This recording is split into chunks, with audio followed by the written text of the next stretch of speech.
My notebook.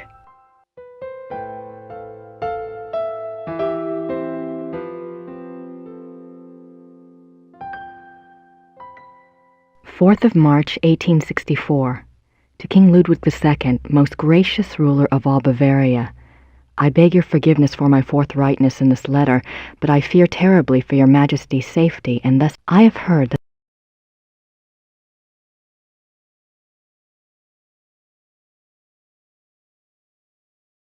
my wallet.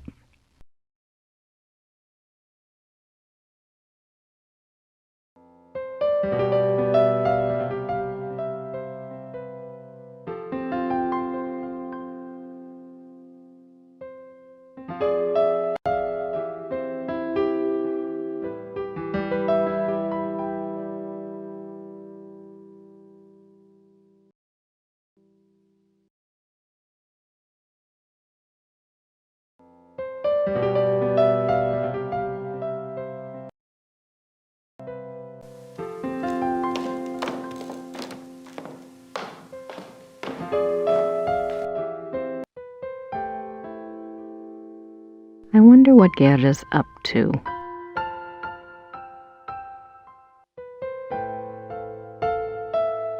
I wonder what Gerda's up to.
Guten Tag.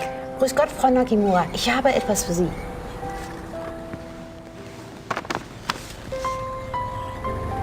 Oh, it's from Gabriel.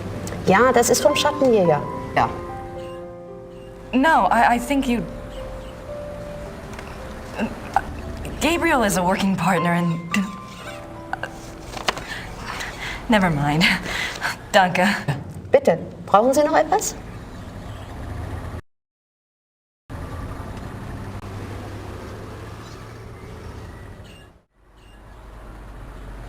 My German isn't good enough for chit-chat.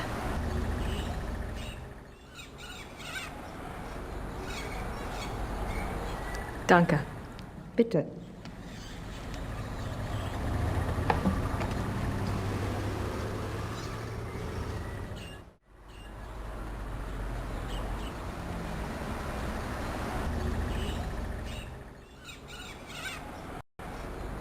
Gracie, you decided to come over. That's great. Guten Tag and all that. I'm sure you and Gertie are hitting it off. But thanks for finding the werewolf book. I'm not sure what it all means, but it might be useful. About Ludwig II, you know, I think you might have something there. Ubergrau says there are 2 places you should check out.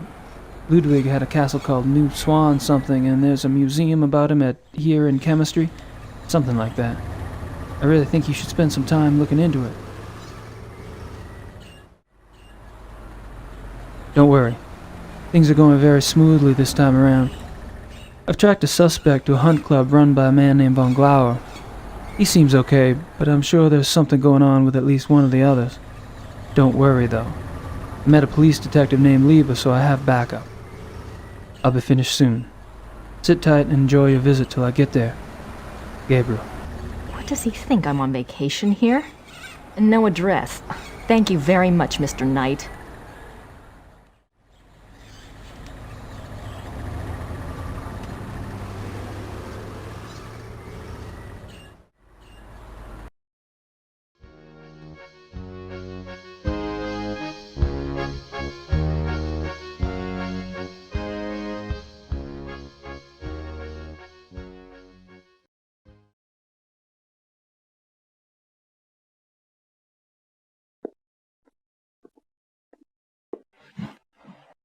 Herr Huber? Yes?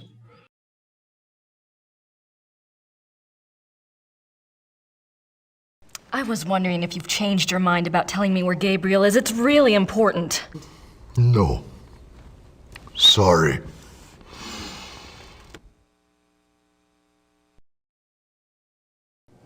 Thanks. Bitte?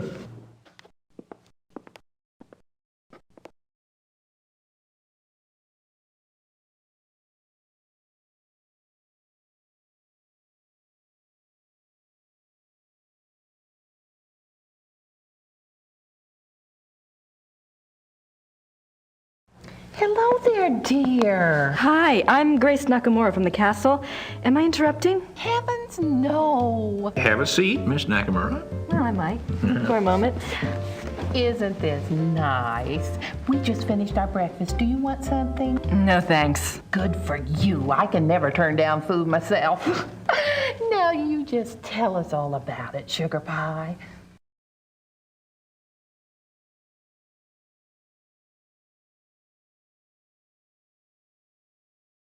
You mentioned the other night that you were a demonologist. What is that exactly? Well, it's not as bad as it sounds, honey. What Emil and I really do is to help protect people. Protect them from what? Well, do you believe in the devil, Miss Nakamura?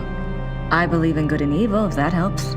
Oh, but Satan and his demons are real, and they will attack the living. And most folks don't know what to do once they've been attacked. We try to help protect people. How can you protect people from demons? Best protection is faith in God, of course. But sometimes faith isn't enough. Sometimes we have to delve into the supernatural in order to protect others. Your Schottenjoggers are just the same. We are? I mean, he is? Of course! The warriors of light are rare these days, but they do exist all around the globe. That's interesting. I just read about a group called Manos del Sol in Brazil. So the Ritters aren't the only Schottenjägers. Well, they're probably the only ones to use that title, but others have been chosen for the battle.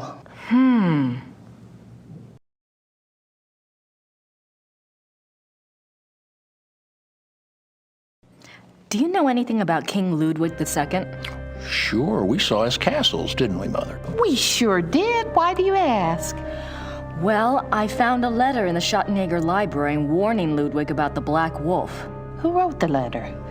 One of Gabriel's ancestors, a Schottenjäger. Seems like whoever was using me as a megaphone helped you find that letter. Perhaps you should follow the path something's pointing at. Look into Ludwig. I intend to.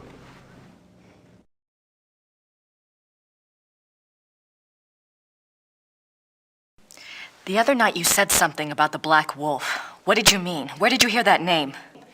I wasn't the one talking. I don't understand.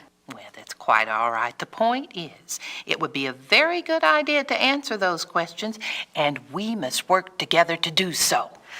Of course I'll help you, Pumpkin. I'd like to know myself, wouldn't I? It isn't every day one's taken over by a disembodied spirit, and I don't much care for it, thank you. You're not talking about a seance, are you? Oh, heavens, no. Thank God. Emil's right. I'm much better at tarot cards. I can read for you or for someone else if you prefer.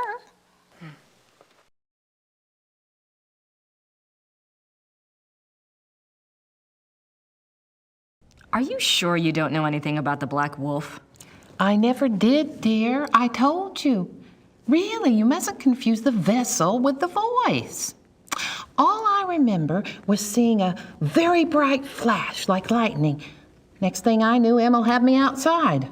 Whatever it was very powerful. Very powerful.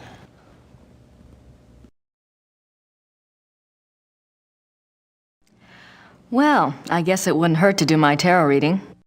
Don't you worry now. I know what I'm doing.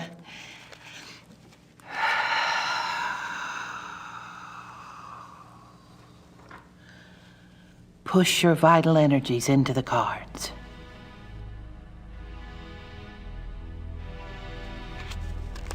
This is your soul card, that which applies to all of your lifetimes. It's the Empress. Oh, that's a good one. What's it mean? It means that your soul's journey is one of leadership. There's great strength here and intelligence. This card represents what you're like in this lifetime. It's the Chariot. Self-discipline, control. You need to feel you have a plan, that you're testing your abilities. The Chariot's very masculine. In combination with the Empress, it tells me that you're currently exploring your male side. You will seek out great achievement, but it does have its price. Doesn't sound anything like me. Yes, dear. The third card represents the other. You've pulled the Magician. Who is he, dear? Excuse me? Your other, the Magician. Oh, this is a very powerful card. Major Arcana. My other? Everyone has an other. Let's see. I bet it's the Schottenjäger. What's his name? The Schottenjäger? Gabriel Knight. A name of power.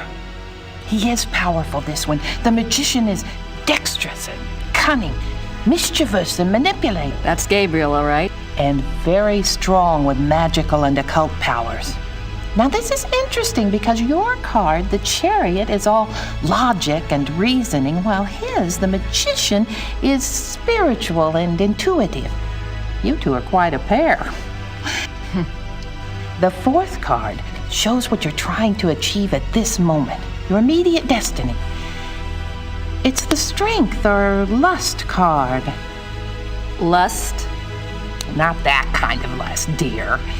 It's a trial card, finding the strength to continue some difficult journey. It also represents the integration of conflicting energies. That must be your Chariot and his Magician energies. Strength also means bonding those energies, loving without judgment, learning to love the beast. Uh-huh. What is this trial, dear? Do you know? Well, Gabriel and I are involved with a case right now. It will be a hard time. You must let your love give you power. Use the positive energy of your union or you may not succeed. I think you have the wrong idea. Gabriel and I just work together. Yes, dear. But if I might just suggest, when you're facing negative forces, the positive energy of love is a very vital weapon. You make yourself vulnerable when you resist your own tools. Well, that's been helpful. I hope so, dear.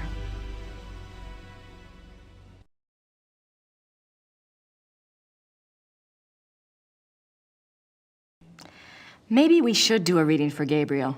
Oh, let's! It's a little like spying on someone unawares, but what the heck?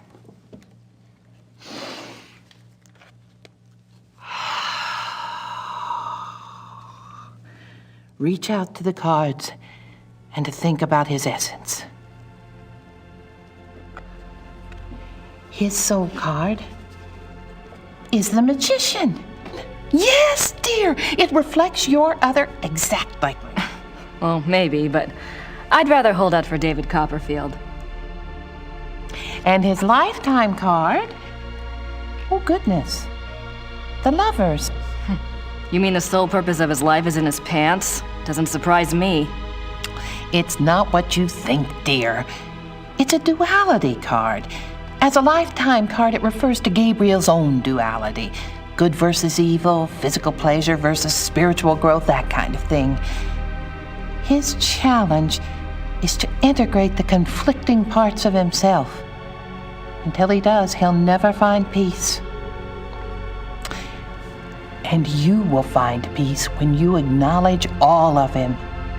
Find a way to love the worst as you already love the best. You're really reaching. Mother. His other is the High Priestess. Let me guess. That's me, right? No, dear, it's not. The High Priestess represents psychic mysteries, deep wisdom. This is a very different energy from your earthy one. This must be our connection. dear. Someone is trying to communicate with Gabriel. This force is represented by the High Priestess. That's not much help. What about the Black Wolf? But it is a help, dear. The High Priestess is a spiritual guide card if ever there was one. The message must have been a warning. If this force is connected to Gabriel, and if he's so very psychic, then why doesn't it just go to him? Why say it to me? Maybe Gabriel's blocked. Maybe he's purposefully blocking. There is that duality business. Let's go on and see if it becomes clear. The fourth card, remember, represents the current situation. It's death. Oh. Nothing to worry about then. Now you just leave interpretation up to me, Sugar Pie. It's a transformation card, dying to one thing and being born to another. It is painful, but it isn't necessarily bad. Two of Wands. Oh my. What? A 2 is not good here. Wands is Mars in Aries. That's a war card. In conjunction with the death card, there are 2 possible transformations. 2 transformations? Yes, dear. Gabriel is waging a spiritual battle. The transformation might be good or evil. That must be the purpose of the High Priestess. She's trying to guide him. So you think he really might be in danger? Oh, yes, dear. Gabriel's very essence is at stake. If he takes the wrong path with his powers, Imola and I will stay in town. You must let me know if anything else happens that we can read for clues. Let the Force use you.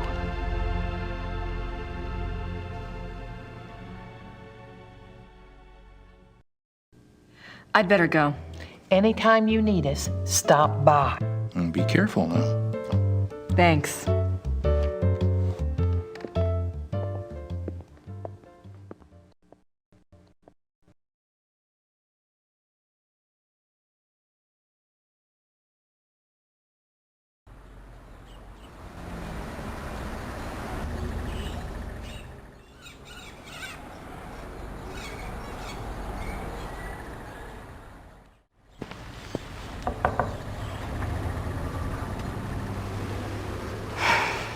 Guess they're closed.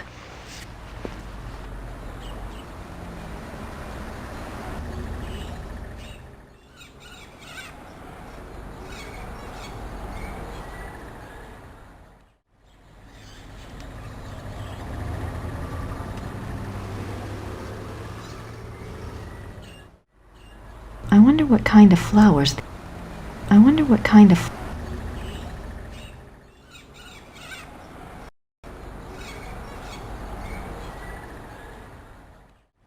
I wonder what kind of flowers these are.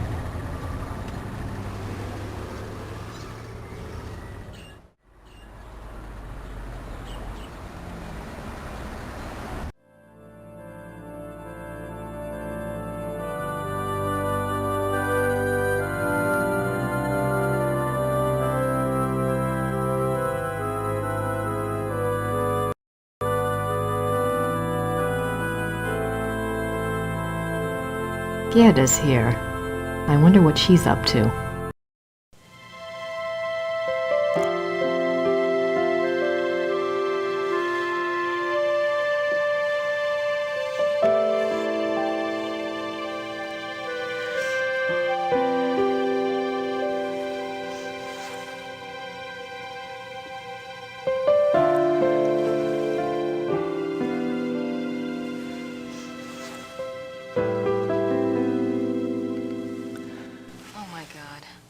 Gerda was in love with Wolfgang.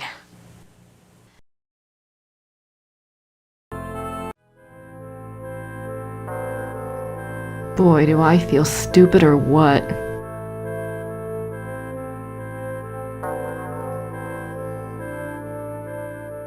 Grace Nakamura.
I'm not sure what other case books would be relevant. I'm not sure what other case books. I'm not sure what other case. There's nothing else on werewolves in the occult section.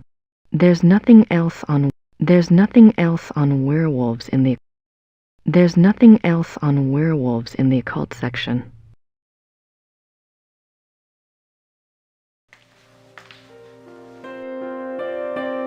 I wish I could read these biographies of Ludwig.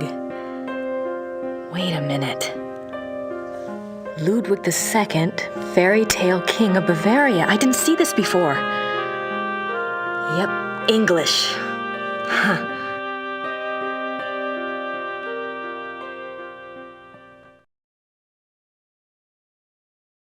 Nothing else I can use in the biography section.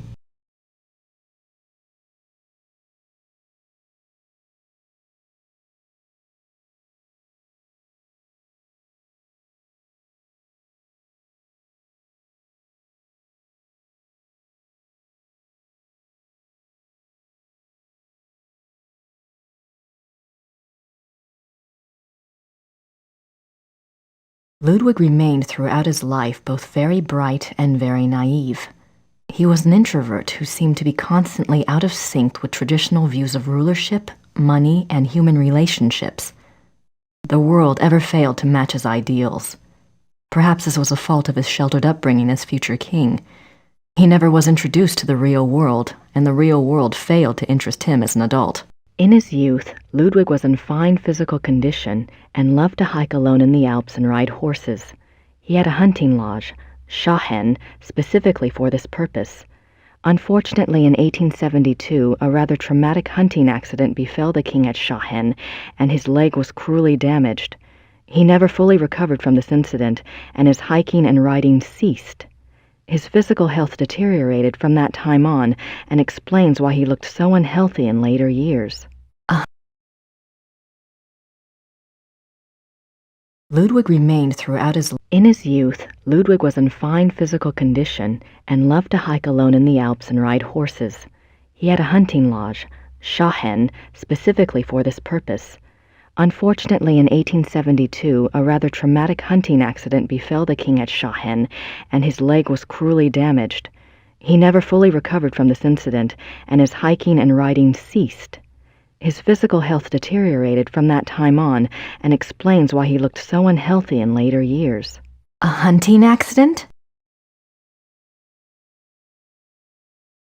Other than his long-standing friendship with the Empress Elizabeth of Austria and with his mother, the relationships Ludwig attempted with others were nearly always a disappointment for him and a bewilderment for his partners.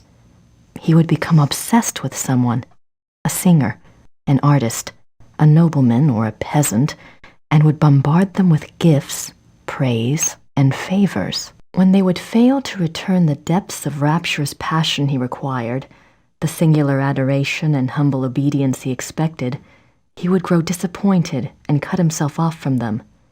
The objects of his interest were occasionally women, usually ones he fell in love with after seeing them in idealized roles on the stage, but they were more often young men who fit his fantasies of the heroic sagas like Lohengrin and Parsifal that he so loved.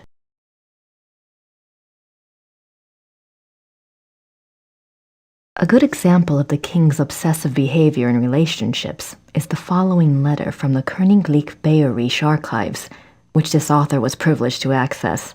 It is dated 1864, and it was written by Ludwig's manservant, Paul, to a friend. The king has been in high mood these days.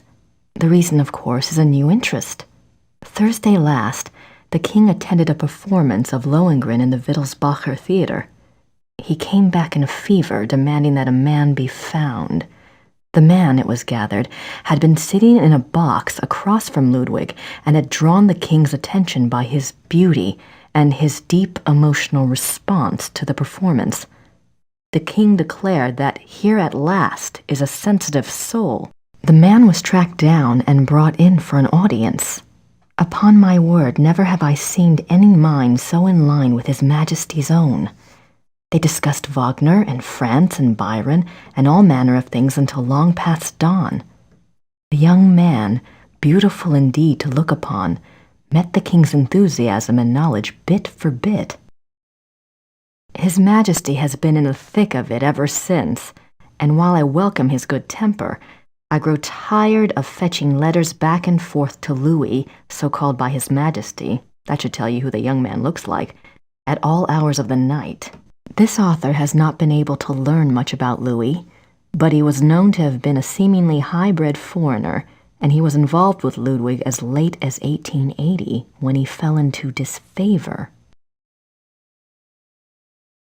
The king, especially later in life, felt a great deal of guilt about his sensual nature. His diaries are full of repentant entries begging God for forgiveness and swearing to remain pure. In many of the diary entries, he swears to abstain from sexual relations. The number of these oath entries indicate that Ludwig was not very successful in resisting temptation, yet it is also clear that Ludwig was a God-fearing man and that, though his flesh might occasionally fall, he never surrendered his heart and his conscience to sin.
I really should apologize, but I don't want to interrupt her.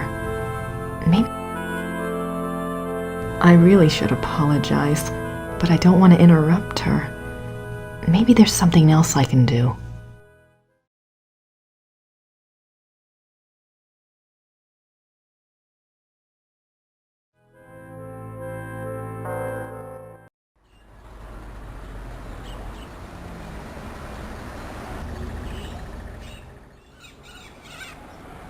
I wonder what kind of flowers these are.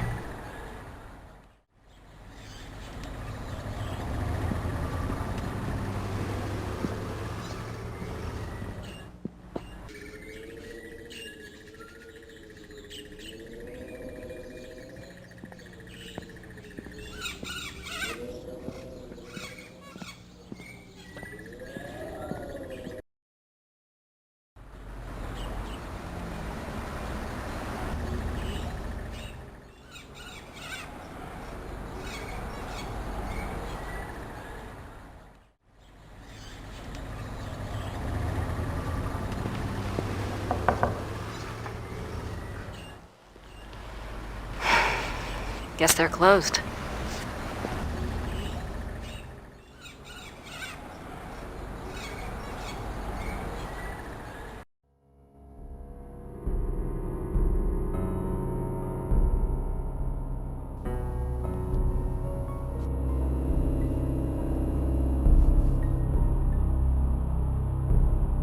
That's the church in the square.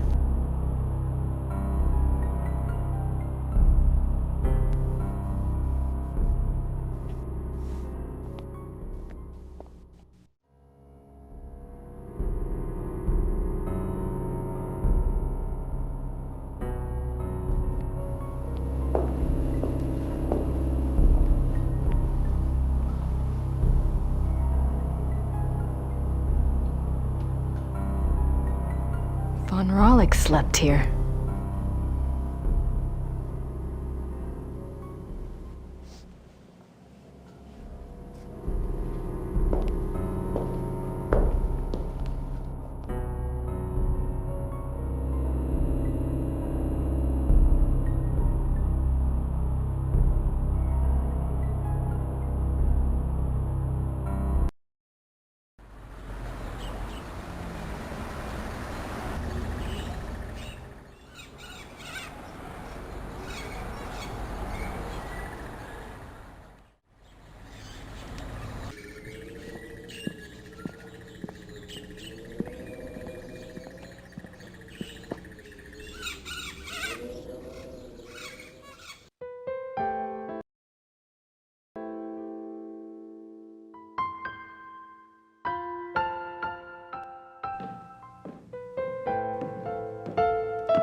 I don't want to go back into Gerda's bedroom. She might catch me in there.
The castle looks huge from here. They've got more rooms left to restore than I thought.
better, don't you think?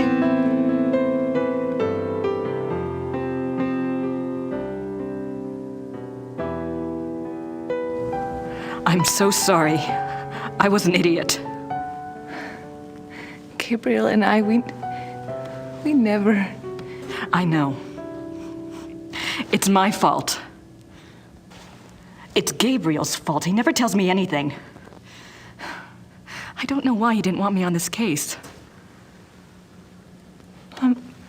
Maybe he just... Don't even try to make excuses for him. Still, he's up to his neck in it, I think.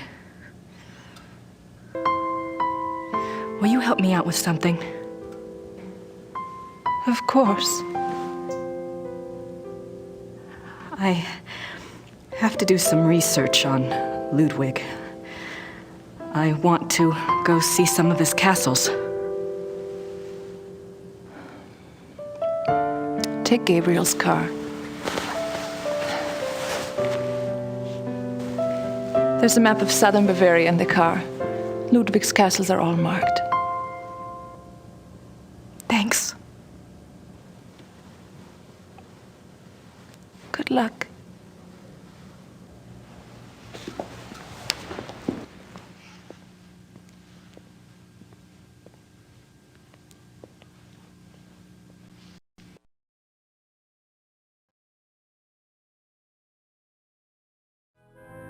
I think she wants to be left alone.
I can't see the displays until I've gotten past the counter.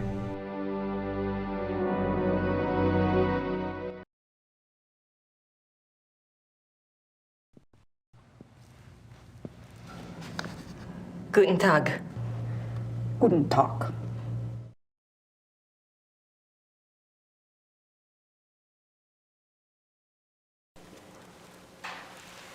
Ich hätte gern eine Eintrittskarte fürs Museum. Ja, 8 Mark für eine Ganztagskarte.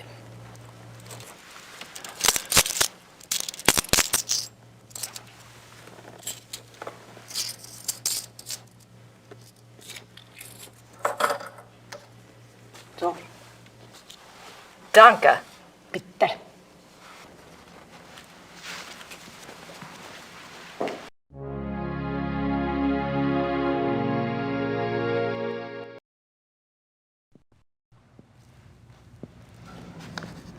Guten Tag. Guten Tag.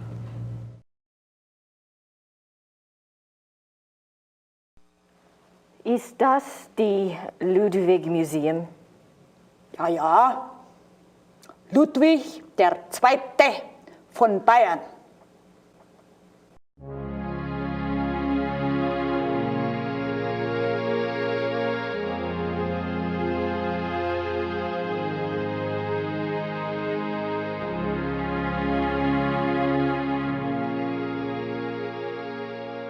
July 3rd, 1863. Elizabeth, you can have no idea, dear cousin, how happy you made me. The hours recently passed with you in the railway carriage I consider among the happiest in my life. Never will their memory fade.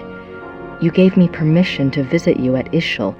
If the time comes for this ardent hope to be fulfilled, I shall be of all men upon earth the most blessed. The feelings of sincere love and reverence and faithful attachment to you, which I cherished in my heart even as a boy, makes me imagine heaven upon earth and will be extinguished by death alone. I beg you with all my heart to forgive the contents of this letter, but I could not help myself. Ludwig.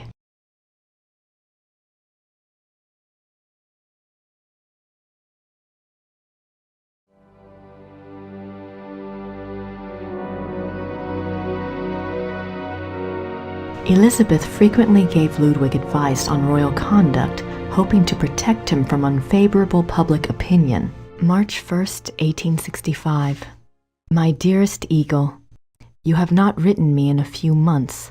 I have missed you. I often try to imagine what you are doing. I hear tales that you have been on retreat and have not been seen in Munich for some time. I suspect it is this new friend you wrote up so mysteriously that takes you away from home. I hope you are enjoying yourself, my beloved, but I beg you to caution. The people need to see you at the throne. I also hesitate to suggest that what your officials do in your absence may not always be in your own best interest. You have always been a true king, but you must let the people see you to ensure that they don't forget that. E. Your dove.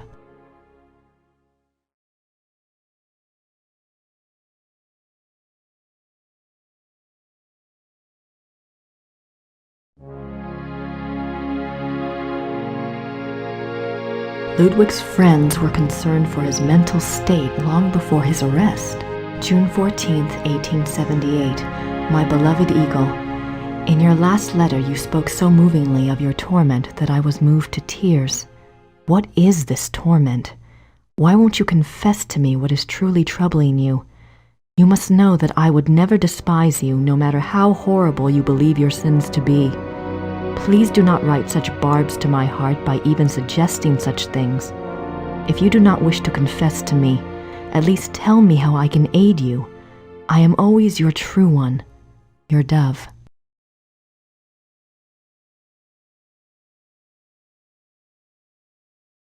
In this letter, dated November 1886, Elizabeth of Austria thanks Bishop Frank for his assistance in helping her fulfill Ludwig's last wishes. She writes that she knows it was an unusual request, but she believes Ludwig had reasons of his own for wishing it to be done. She hopes that his spirit finds peace at last. No further reference to this letter has ever been found. One can only speculate what the last wishes of a cornered and embattled Ludwig might have been. What were his last wishes? This place is giving me more questions than answers.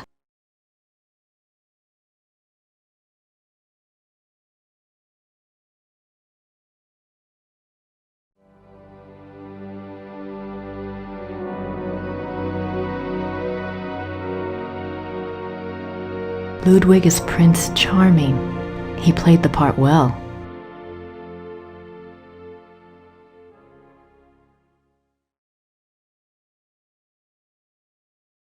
She's beautiful. Elizabeth of Austria. One of Ludwig's few close friends was Empress Elizabeth of Austria. She was a distant cousin of the boy Prince, and he saw her often growing up. Graceful and beautiful, Elizabeth seemed to represent the feminine ideal to the younger Ludwig. Their friendship continued after her marriage, mainly by correspondence. She remained a source of stability for Ludwig throughout his life. In keeping with Ludwig's love of romance and drama, he called her the Dove, and he to her was the Eagle.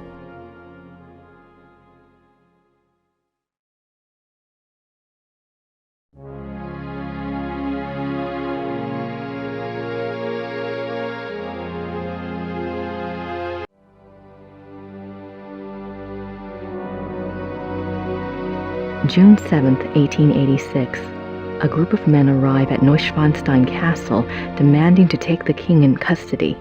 With them is Dr. Guden, the doctor who had been in charge of Otto, the king's mentally ill brother. The men have an order for the king's arrest on the grounds of insanity. They are refused admittance by a brave group of farmers and local soldiers who have come to Ludwig's aid. They are forced to retreat to nearby Hohenschwangau. This is the first Ludwig hears of the conspiracy. Ludwig composes a pamphlet explaining the subversive acts of the conspirators and eloquently pleading with his people for aid.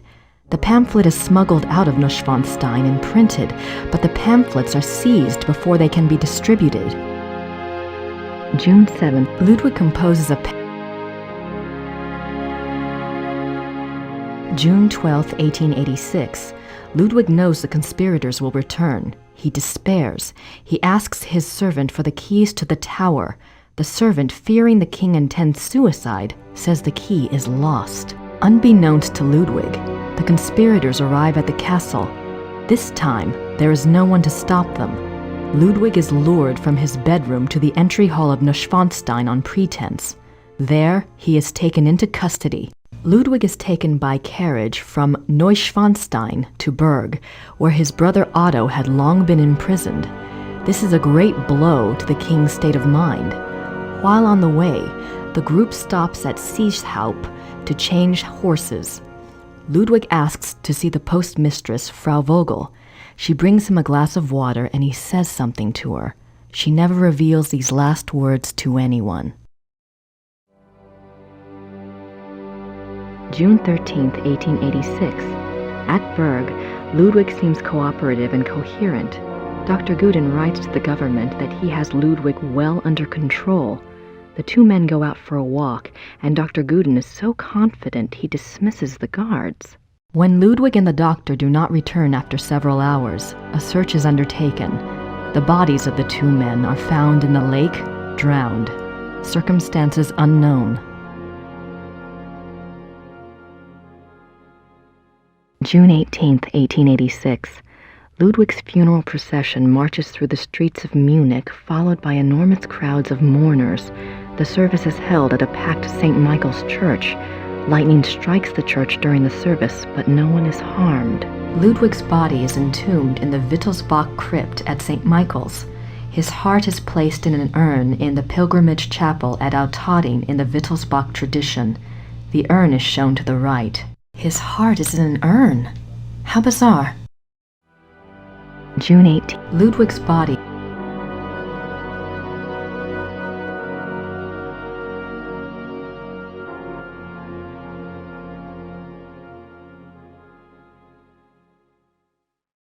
I have no idea what that says.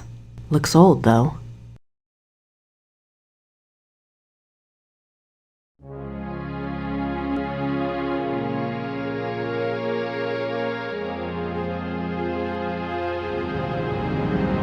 Oh my God. That's the slave from my dream.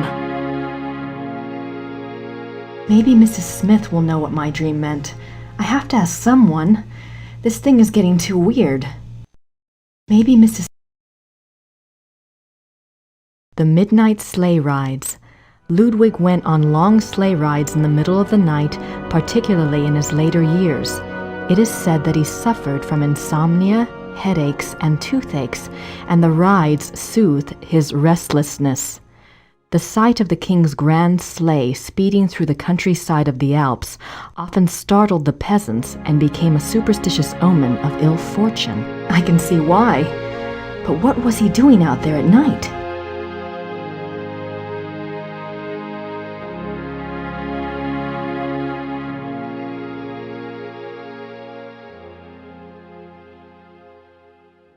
Ludwig's death mask. Wow.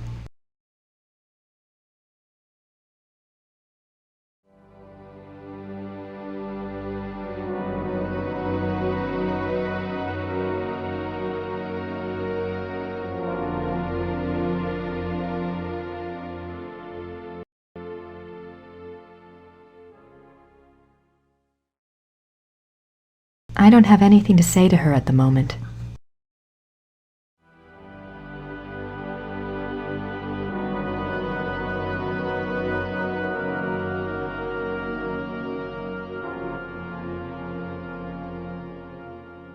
Ludwig and Wagner. Ludwig loved the opera of his contemporary Richard Wagner. He helped support Wagner's music through much of his life. Ludwig considered Wagner a close friend, often calling him the great friend. Wagner encouraged this infatuation, some believe, for personal gain. Typical artist.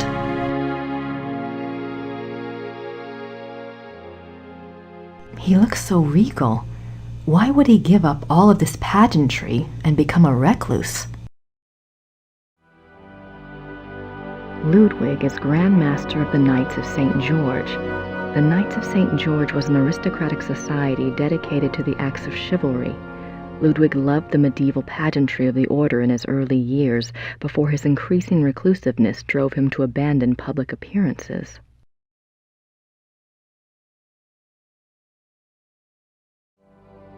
Ludwig, Grand Master of the Knights of St. George. There's gotta be a connection between all this St. George stuff and Gabriel.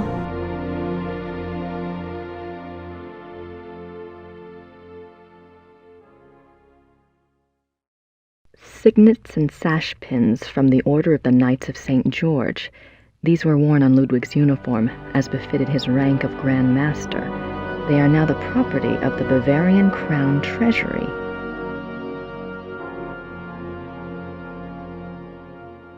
I wonder if these pins have any symbolic meaning. I wonder if these pins have any symbolic meaning. I wonder if these pins. I wonder if these. I wonder if these. I wonder if these. I wonder if these. I wonder if these. I wonder if these. I wonder if these pins have.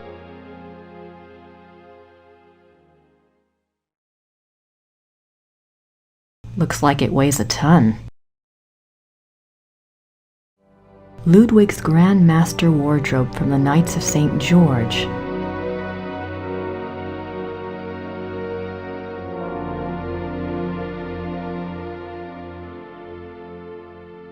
Richard Wagner.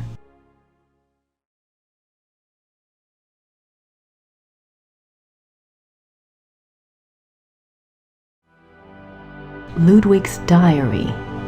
Ludwig kept a diary from 1869 when he was 24 years old until his death. The diary provides a fascinating look into the mind of this tormented man. The original diary is kept in the Royal Archives. A few entries are shown on the opposite wall. I've got to see that diary.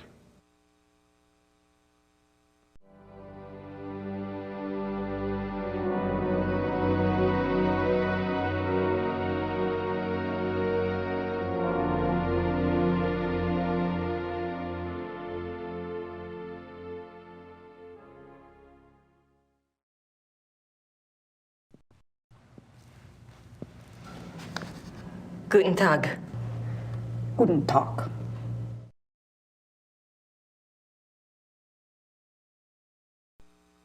Ludwigs Tagebuch im Museum? Ja, Wo kann ich Ludwigs Tagebuch hier anschauen? die Tagebücher sind ganz persönlich. Die sind in den königlichen Archiven. Niemand darf die lesen. Aber nein, niemand darf die lesen. Danke.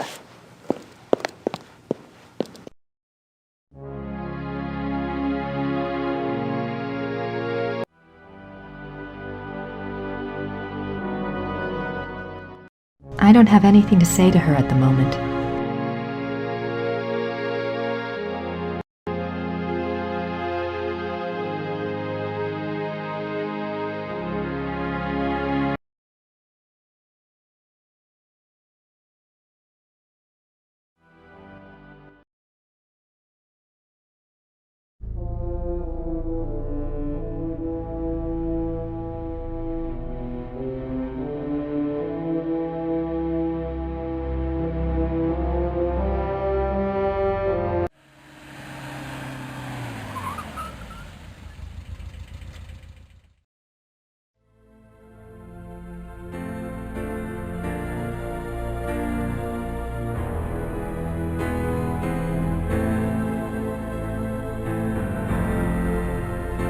Our tour begins in the entry hall.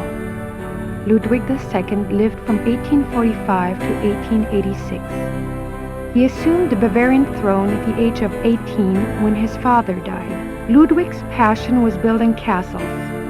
In addition to his obsession with building, Ludwig also had a passion for classical heroic German mythology, a taste he shared with the German opera composer Richard Wagner.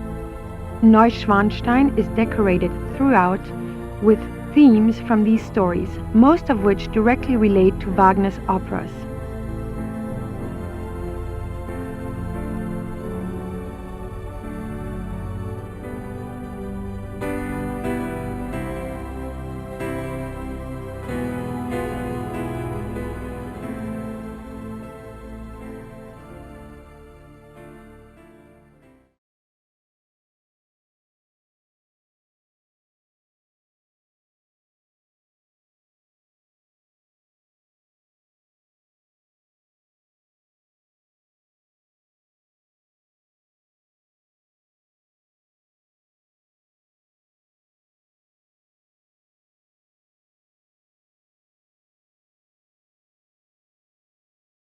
These scenes seem to tell a story, but I have no idea what story.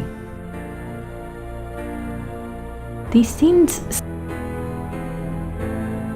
The paintings in this room are from the Siegfried Saga. These scenes are from the... These scenes are from the Siegfried Saga.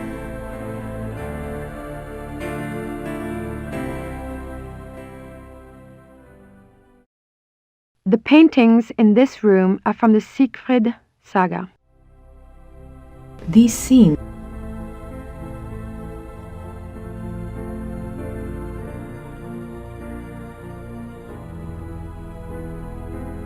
I wonder where that door leads. I wonder where that door leads.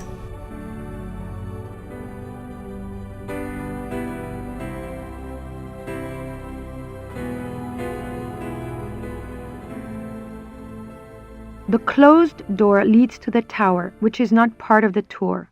The king was making his way to this very door when he was arrested in 1886.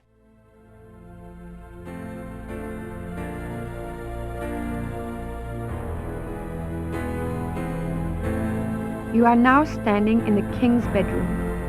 The theme of the bedroom is Tristan and Isolde, the tragic love story retold in Wagner's opera. The opera was given its first performance in Munich in 1865, and a 20-year-old Ludwig attended. This is probably the most elaborate and expensive bedroom ever created. It took 14 woodcarvers 4.5 years to create this room. It was this kind of extravagance that bankrupted the king. In the years before his death, he found it increasingly difficult to find money from any source.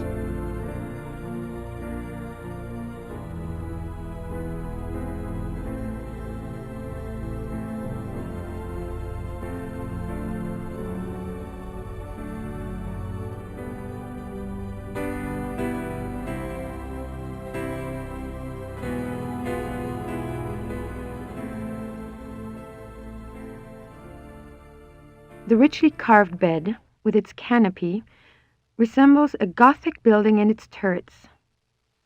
The bed's draperies were handmade by dozens of Bavarian seamstresses. Did they have running water in 1886? Did they have running water? Did they have running water? Maybe Ludwig thought all this luxury would help him sleep.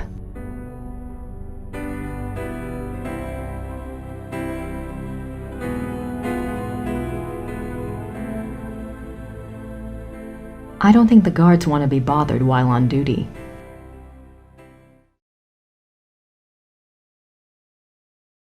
Scenes from the opera Tristan and Isolde.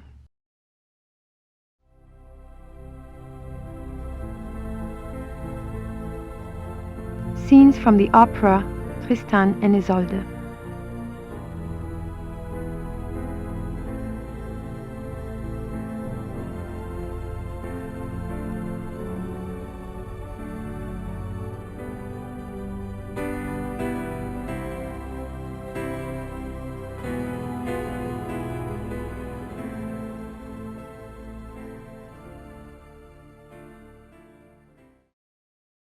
In the corner is a brown tiled stove with clay figures of Tristan and Isolde.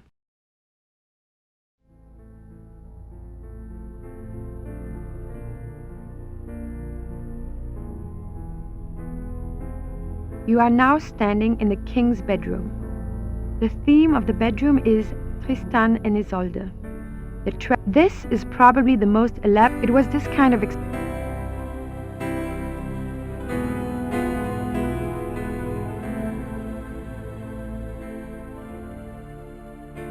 This is the king's living room. The walls are decorated with scenes from the Lohengrin saga. The king first saw Wagner's opera Lohengrin when he was 16, and it so affected him that he considered it a form of enlightenment. The tragedy of Lohengrin was his essential loneliness. This too was Ludwig's own fate. Ludwig withdrew more and more into his fantasy world of epic heroes and absolute monarchy. An ideal he was determined to create in his castles if he could not have it in his real life. He only wanted to be alone with his dreams, so much so that even his servants were kept at a distance and were not allowed to look at him. What were you afraid they'd see?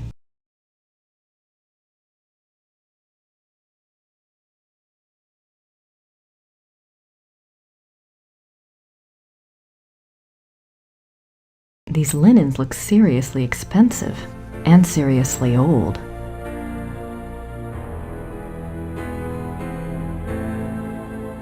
The miracle of the Grail.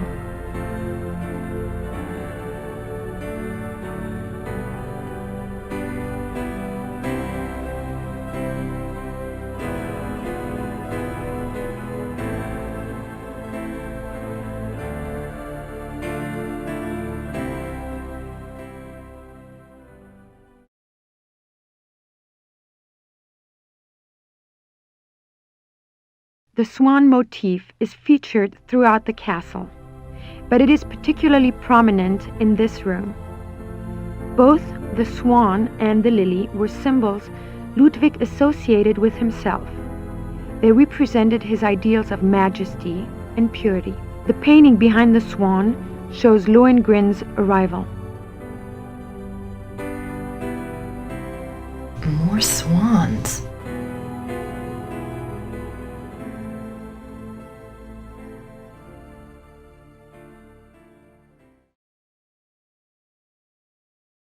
This is a reproduction of the grotto from the Tannhäuser saga.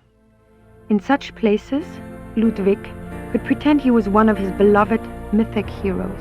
As the grotto personifies, the castles were solitary playgrounds built for Ludwig alone. He believed the masses were too coarse to appreciate fine art, and he seldom entertained guests. In fact, Ludwig had a standing order that upon his death, the castles were to be destroyed. Fortunately, the estate was in such debt that the castles were opened for paying tours only weeks after Ludwig's death. They haven't closed since. It is one of the great ironies of Ludwig's story that the castles that he was thought insane for building are now considered Bavaria's finest treasures. They have paid for their construction many times over.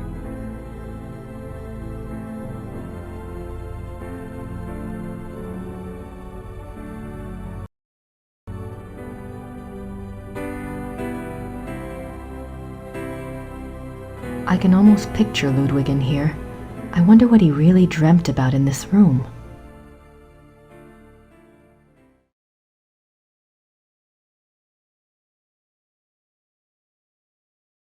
This is the king's study.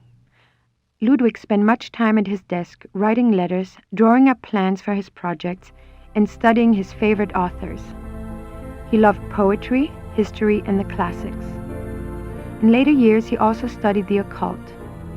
What affairs of state he did reluctantly attend to were generally attended to alone at his desk in writing. His reluctance to meet with his heads of state and perform the duties of the king were one of the reasons for the charges brought against him in 1886. But Ludwig dreamt of true kingship and a true monarchy, and the small powers left to him after Bavaria succeeded power to Prussia only incited his disdain and frustration.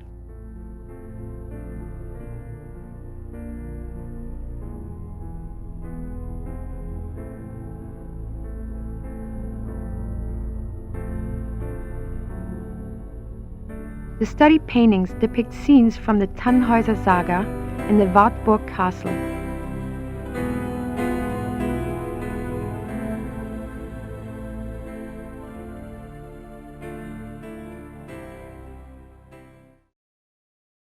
The study paintings depict scenes from the Tannhäuser Saga and the Wartburg Castle.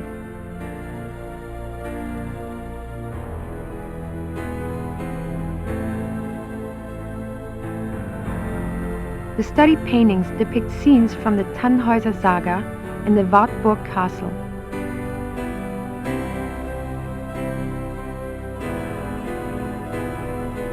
I wonder why he was studying the occult before he died. I wonder why he was studying the occult before he died. I wonder why he was studying the occult.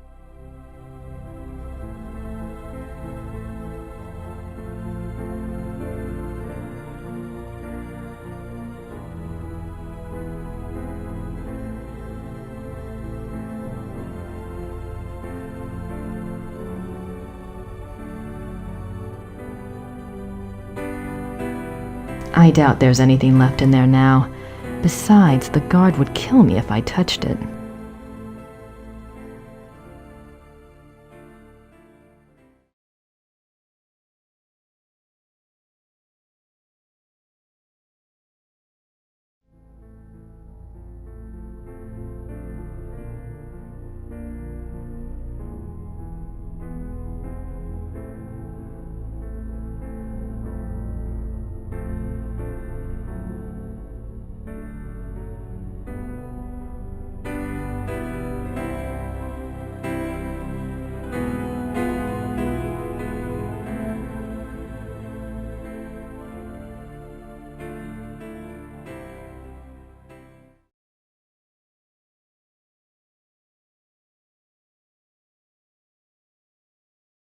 I doubt there's anything left in there now.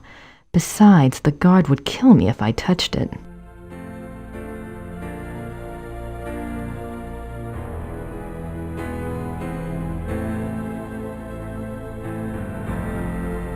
This is the final room of our tour, the Singers' Hall.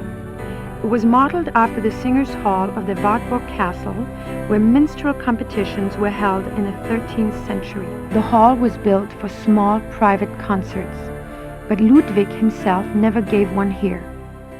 It is said that during the last few years of Wagner's life, he came to Neuschwanstein frequently and performed for the king alone in this room. The hall is probably best known for its enigmatic wolf paintings.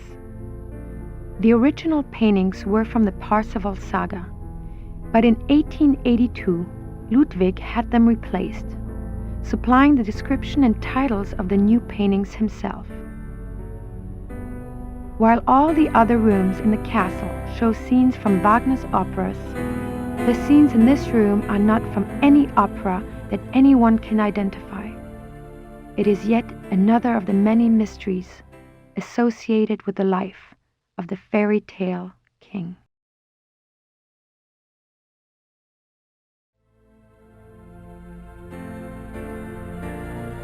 The hunters track down Engelhard and Hildegunde.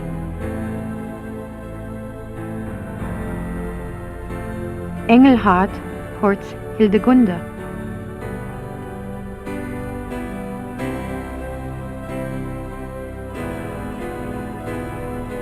Engelhard and the blacksmith.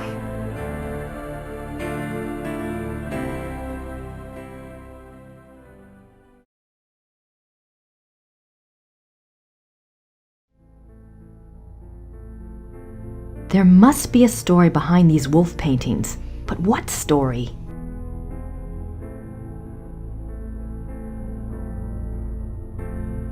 There must be a story.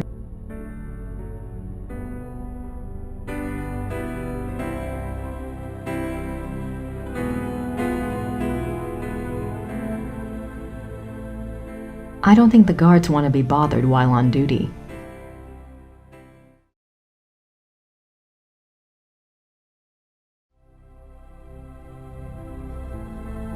Nice view of the Alps.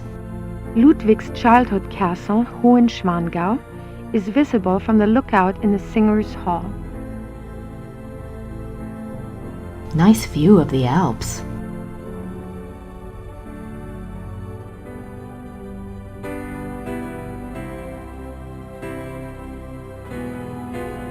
This is the final room of our tour. The hall is Hildegunde's imprisonment.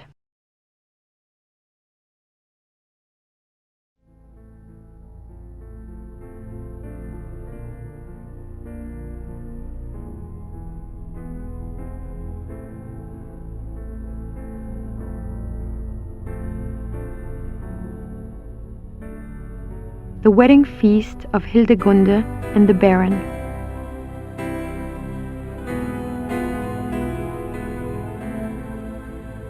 The death of Engelhart.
A ticket to the Ludwig Museum.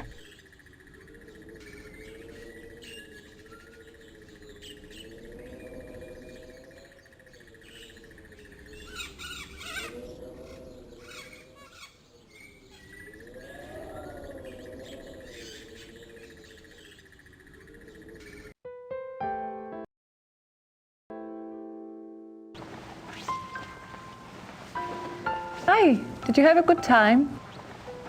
Uh-huh. Anything new? Yes, you had a phone call. Really? A man named Professor Barkley. He said you had his number. I do. Thanks.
I don't think the guards want to be bothered while on duty.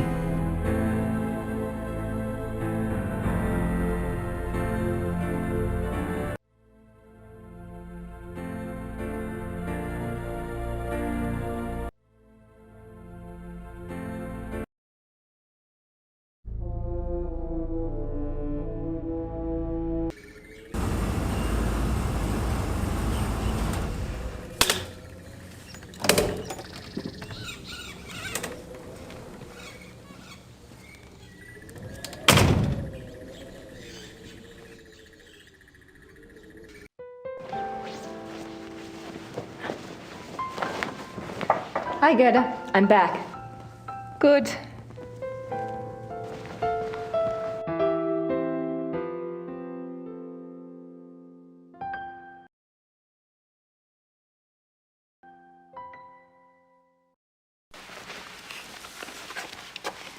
Gerda?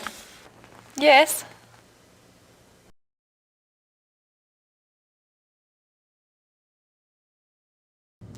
Have you heard from Gabriel at all? No, Grace, I'm sorry. Never mind.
Hello?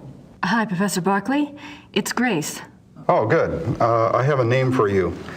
It's Herr Josef Dahlmeier, and he specializes in Bavarian history, and I think he's somewhere near where you are.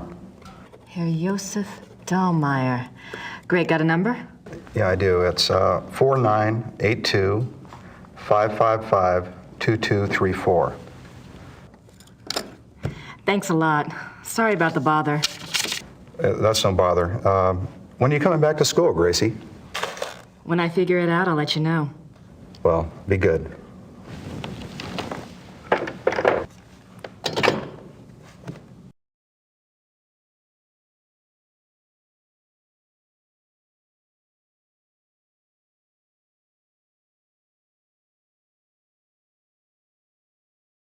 Gerda says that Gabriel's on a case for Werner Huber, who runs the Gasthof in town. She won't tell me what it's about, though. She says he's staying somewhere near Munich. Werner Huber says that Gabriel's case concerns werewolves. Did I mention that Gabriel is a pig? Good thing I'm doing all this for me.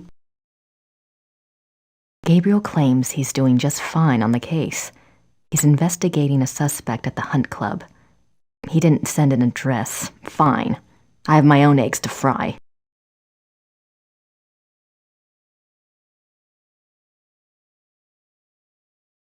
Werner Huber says that there was a werewolf trial in Rittersberg. He thinks it occurred sometime in the 1700s. I think I'll look into it. Victor Ritter's journal. I think I found the werewolf trial Werner mentioned. An entry dated April 20th, 1750 describes how Victor trapped a black wolf that was supposedly a werewolf. Victor wounded it in the chest. It was brought to Rittersberg. Not sure why or what happened next. The Schattenjägers didn't involve themselves in the trial, it seems.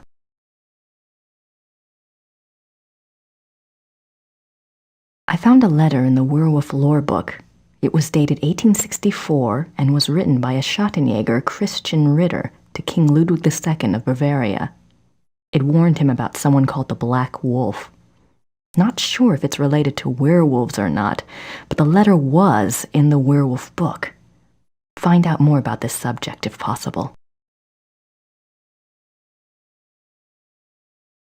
Werner Huber says that Ludwig II was the last true king Bavaria had. Says he was a genius, built castles. Politicians declared him insane and he was arrested. Werner thinks he was murdered. Obviously, Werner's opinions are one thing, but I need to find out some facts.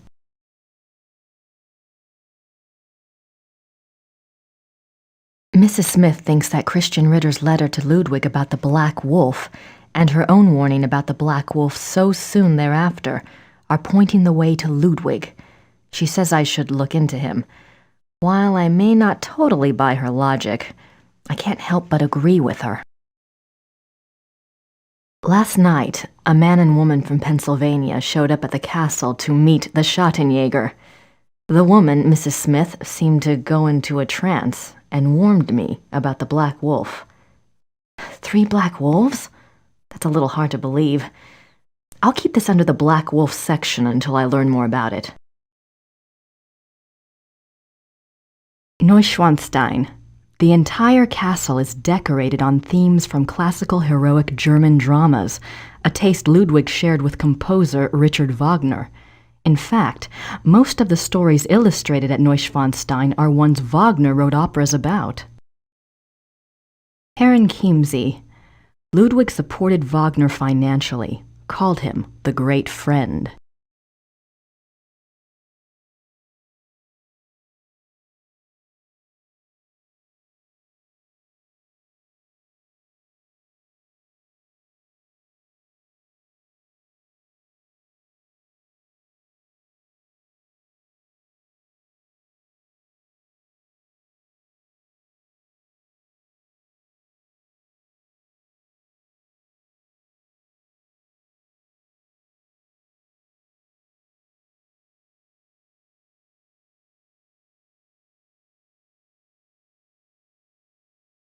An interesting note. Seems like I'm hearing from a few different sources that the Ritters aren't the only hunters of evil around. Mr. and Mrs. Smith consider themselves crusaders. There's a group in Brazil, and Mrs. Smith says there are others. Curious. Be on the lookout for this. Maybe they can help teach me a few things. And Gabriel, assuming he can learn. Okay, I'm going to log this, even though I have no idea if it's complete garbage or not, just in case it means something later on. Mrs. Smith did Gabriel's tarot, and mine. Basically, she claims that there's this high priestess, a powerful feminine spirit guide, trying to warn Gabriel about this black wolf stuff, and assist him because Gabriel is in deep doo-doo. He supposedly got this dual nature, yeah, Dumb and Dumber, and he's going to be going through one of 2 possible transformations. The spirit guide is trying to help him pick the right one, supposedly not just for him, Gabriel, but for herself and/or someone she represents as well, maybe one of his old creditors.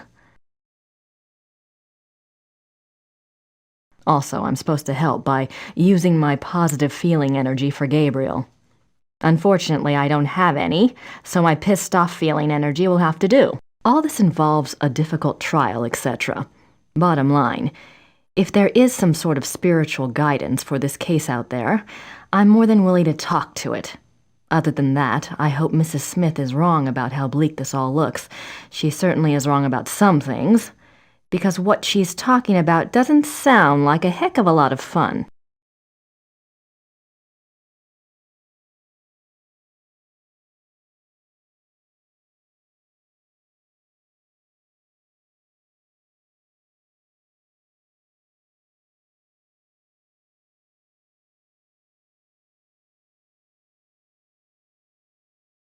Werner Huber says that there was a werewolf trial in Rittersburg. He thinks it occurred. Rathaus records. The black wolf caught in 1750 was brought to Rittersberg in order to give it time to regain its human form. They wanted to identify it. Rathaus records. The wolf was kept in the Rathaus dungeon. Rathaus records. The werewolf was tried and sentenced to death. He died in town. Rathaus records. The black wolf that was brought to Rittersberg did transform back into a man. He was identified as Baron von Rollick from Alfing. St. George's Church records. Gives Baron von Rollick's last confession. Says before he became a werewolf, he was a real SOB and was nicknamed the Black Wolf. Also had a black wolf on the von Rollick coat of arms. Says he became a werewolf when cursed by a gypsy to live up to his name. Am I going crazy? The Black Wolf is who Christian Ritter was warning Ludwig II about. But that was 1864 and von Rollick died here in 1750? Do all werewolves call themselves that? Definitely need to find out more about the 1864 Black Wolf if possible.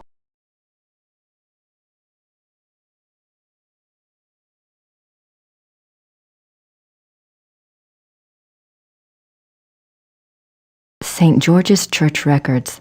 There was a letter in the von Rollick file from a lawyer in Buenos Aires. He was requesting information about the case for the family. The envelope had a black seal featuring a wolf.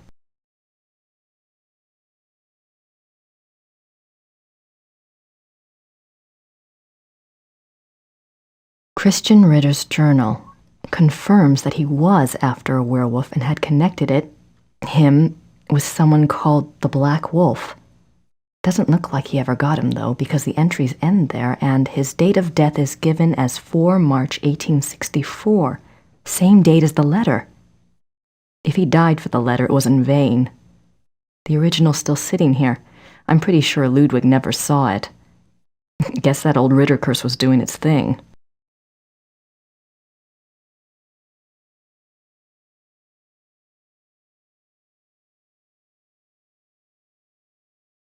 Neuschwanstein. Ludwig lived from 1845 to 1886. He built 3 castles. Wagner seems to have had a major effect on Ludwig's life. Find out more about that. Neuschwanstein. Ludwig was bankrupted after spending extravagantly on construction. Neuschwanstein. Ludwig was really into swans and lilies. They represented purity and majesty. Later in life, he became more and more reclusive. Didn't even want servants to look at him. Neuschwanstein. Weird. Ludwig wanted his castles destroyed after his death. I wonder why.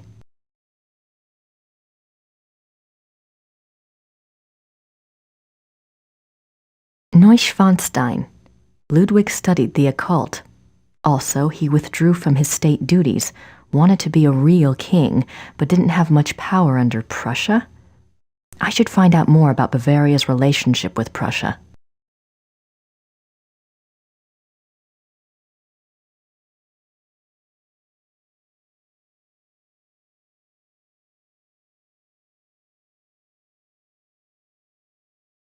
Neuschwanstein. There are paintings in the Singers' Hall portraying scenes from an unknown story, scenes involving a wolf. More than that, the story looks like a werewolf story to me. Plus, these paintings aren't the original paintings. Ludwig had these put in later, covering the old ones up. Perhaps I'm letting my imagination overrun my objectivity. What story are these scenes from? Why did Ludwig have a sudden affinity with a wolf? Possible werewolf story. Herrenchiemsee.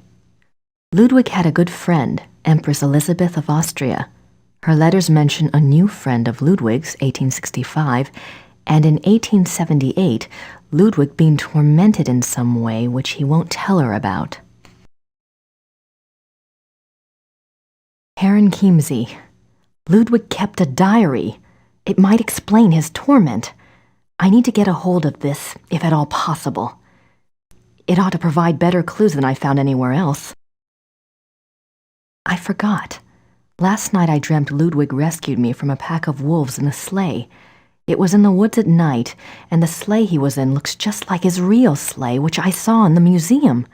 How could I have dreamt it so accurately when I've never seen the sleigh before? I never even knew that he took sleigh rides. Herren Chiemsee. After Ludwig died, Elizabeth of Austria wrote to a bishop thanking him for helping her fulfill Ludwig's last wishes. What were they? I hate the fact that everyone who might know any of these answers is dead. Herren Chiemsee. Notes on Ludwig's death, June 12, 1886. Ludwig knew the conspirators were coming to arrest him because they'd been there once before. He'd asked for the key to the tower, supposedly to commit suicide. He never made it to the tower, but was instead arrested for insanity. He was taken to Berg by carriage, and on the way they stopped at a place called Seeshaupt. Ludwig talked to the postmistress there, but no one knows what he said. Herren Chiemsee, June 13, 1886. Ludwig and his doctor went out for a walk and never returned. They were both found drowned in the nearby lake. Murder or suicide? Herren Chiemsee. Notes on Ludwig's death. His funeral was on June 18, 1886. The whole country went into shock. Guess they were pretty crazy about him despite his bizarre ways. At least the common people were. His body is entombed in the Wittelsbacher crypt at St. Michael's Church in Munich. His heart was placed in an urn in the pilgrimage chapel at Altötting.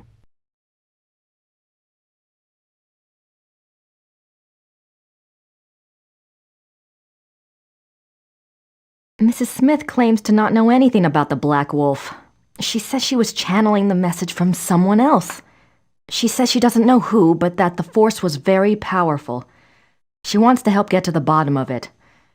I suppose I could use the help, even if she is a bit odd. Yeah, and the Grand Canyon's a bit deep.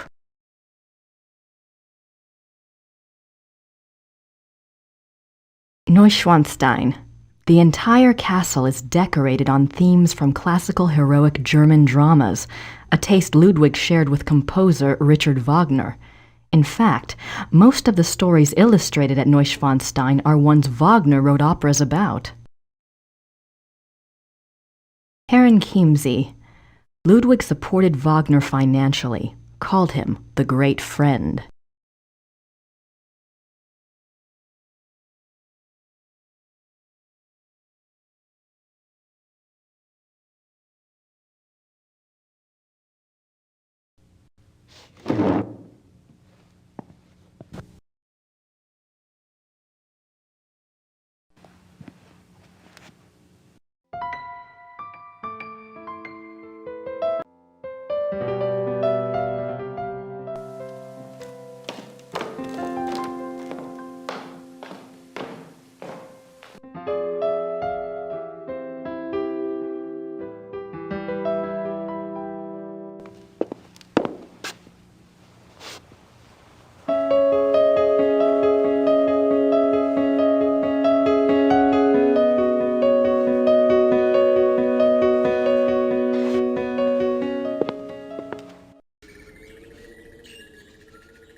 Richard Wagner. Ludwig's diary. Ludwig kept a diary from 1869 when he was 24 years old until his death. The diary provides a fascinating look into the mind of this tormented man. The original diary is kept in the Royal Archives. A few entries are shown on the opposite wall.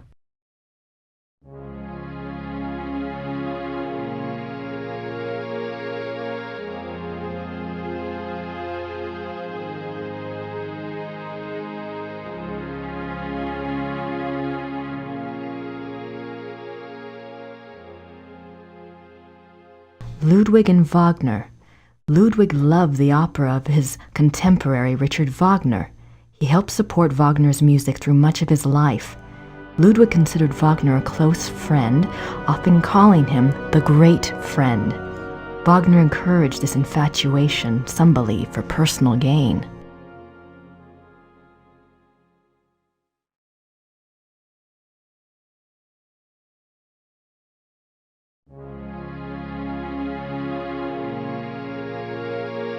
I don't have anything to say to her at the moment.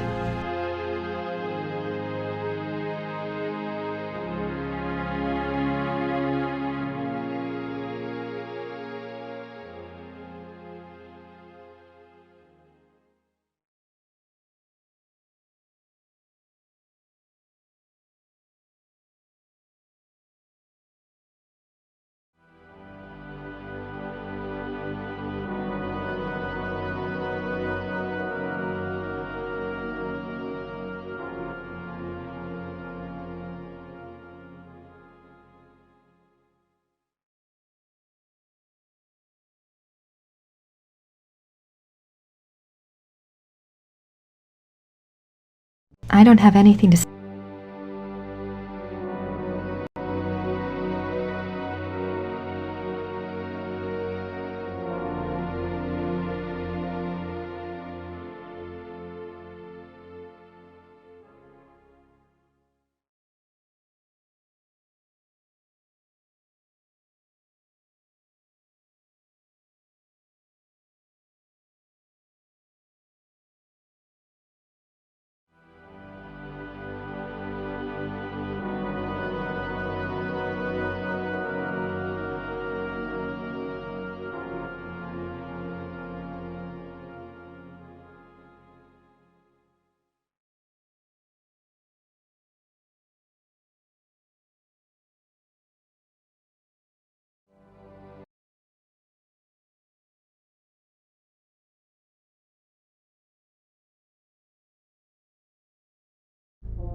This is Ludwig's private chapel. The king was a devout Catholic, as were all of the Wittelsbacher rulers. They supported the Roman Church even when other European countries were dominated by Protestantism.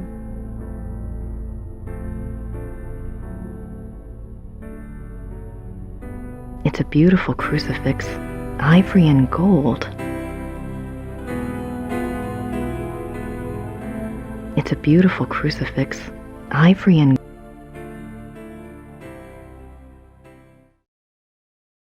A king saint? I wonder if Ludwig pictured himself that way, or maybe he just wanted to be that way. The paintings above the altar depict St. Louis surrounded by the seraphim.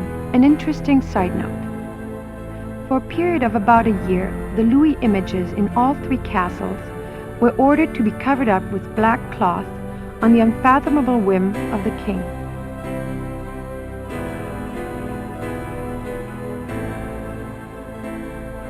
king saint?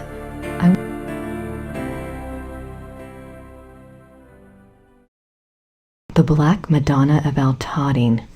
I wonder what her story is all about. The Black Madonna.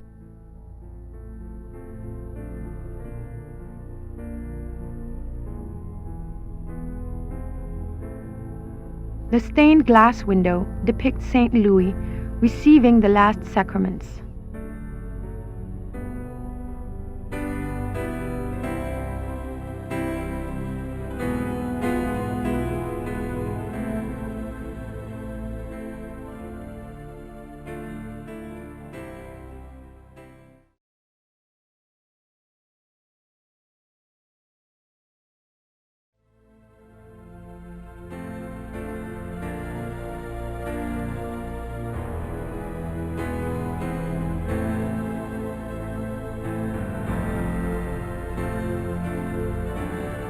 More swans. More swans.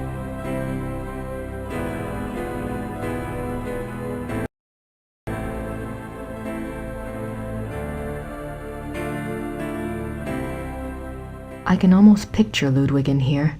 I wonder what he really dreamt about in this room.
I wonder what kind of flowers these are.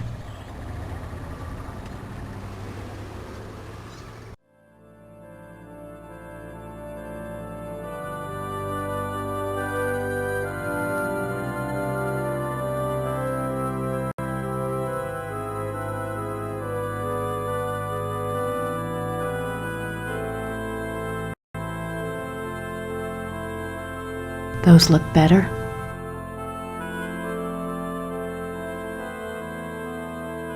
Jürgen Ritter, 1403 to 4. Jürgen Ritter.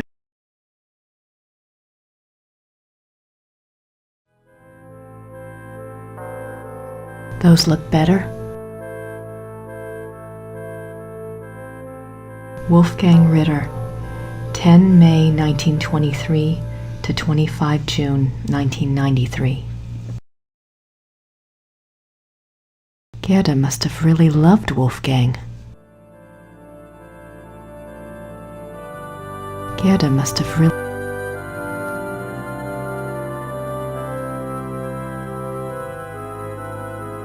Martin Ritter, 1190 to 1253.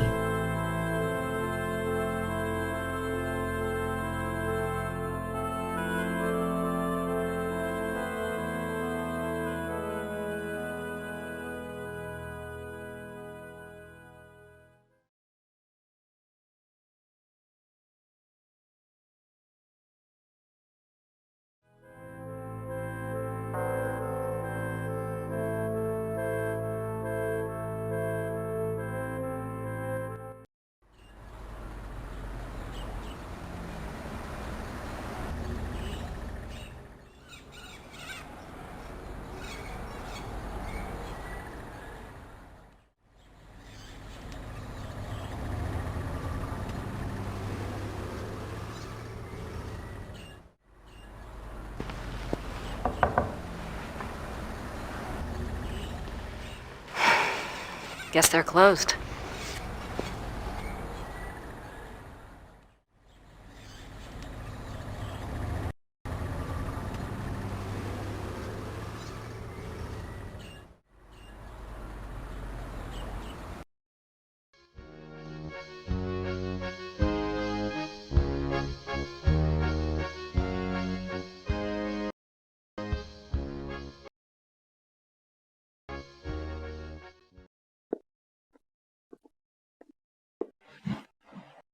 Herr Huber? Yes?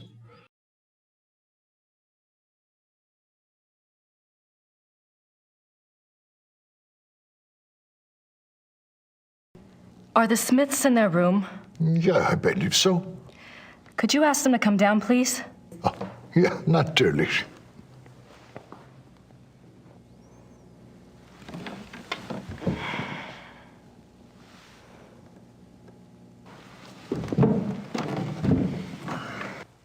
Now you just tell Merle what's going on.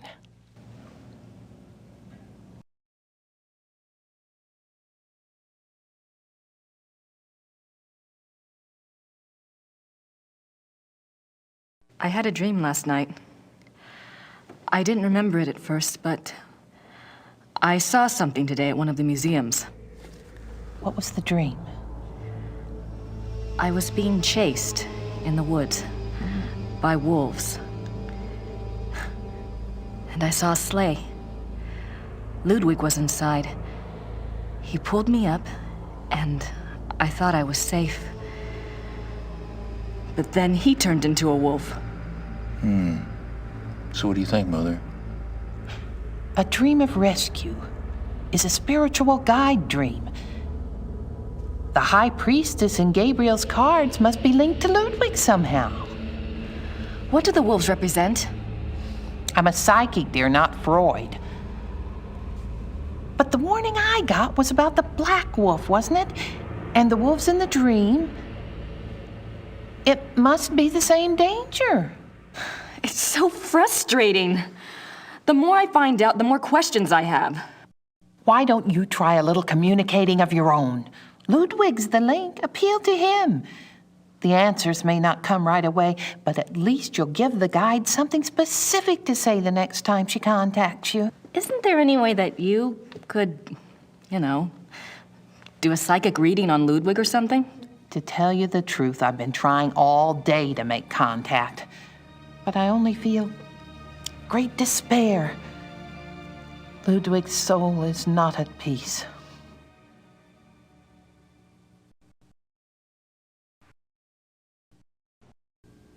I'd better go.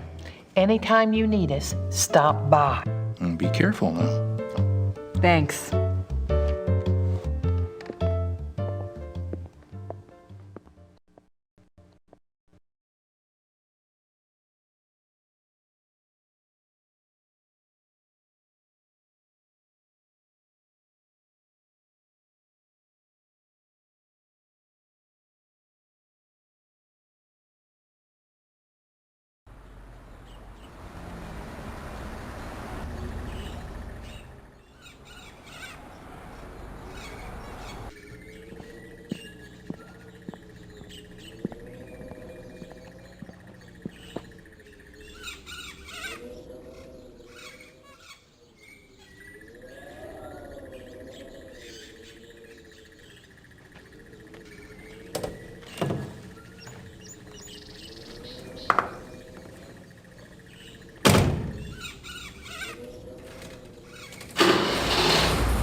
I don't have anything to say to her at the moment.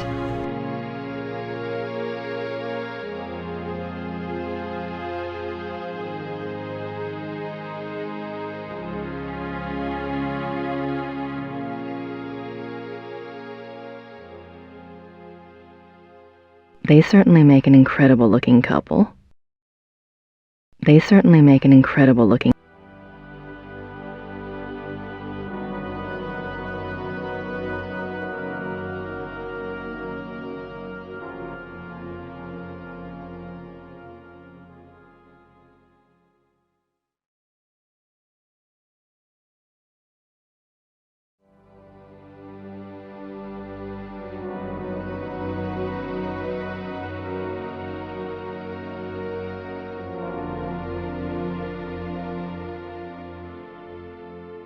She's beautiful.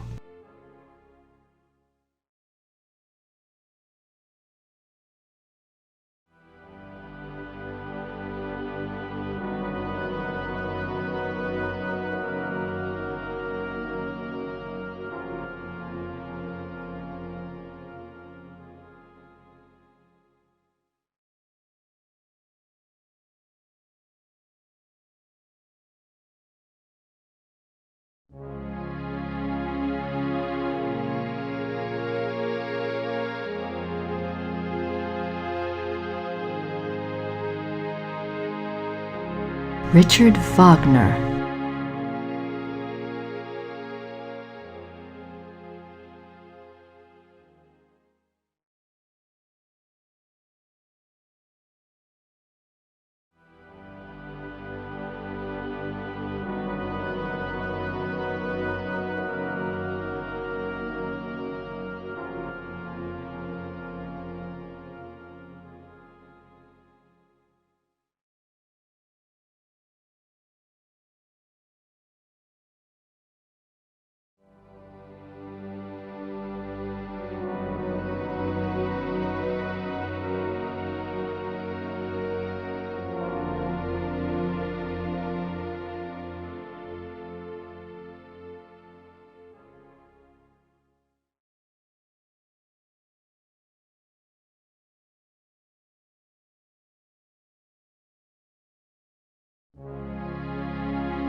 Ludwig embarking on his sleigh.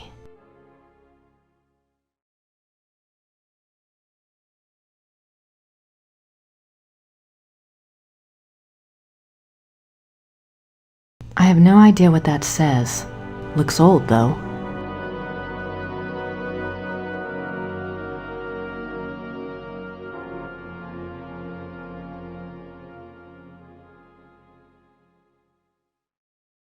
Ludwig is Prince Charming. He played the part well.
Hi, Gerda. I'm back.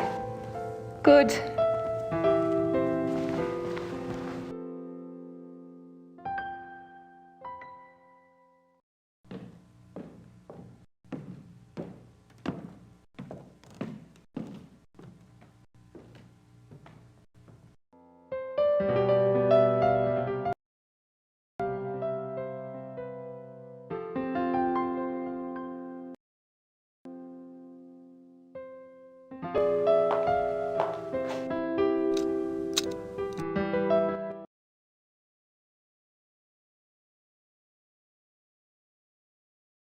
Nothing else I can use in the biography section. Nothing else I can use in the biography section.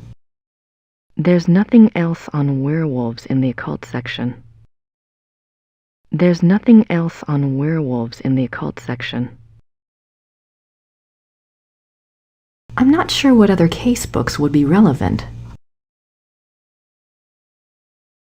I'm not sure what other case books. I'm not sure what other case.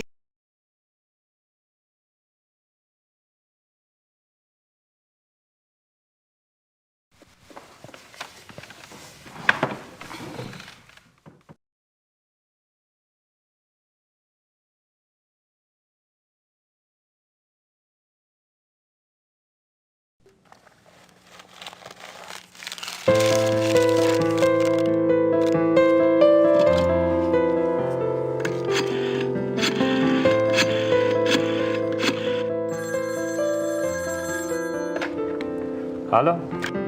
Hallo, sind Sie Herr Josef Dahlmeier? Yeah, you must be Grace Nakamura, the American history student. Yes. I hear you're interested in Ludwig II. Very. Good. There's something I want to show you. Drive to Berg on Starnberger See. Meet me at the Memorial Chapel. All right. Thank you. Oh, wait. Was there anything you wanted me to look into before we meet? Well, I was hoping you knew something about someone called the Black Wolf. He was a contemporary of Ludwig's. He lived in Prussia, I think, and he was well connected. Never heard of him, but I'll check. See you there. Thanks. Bye.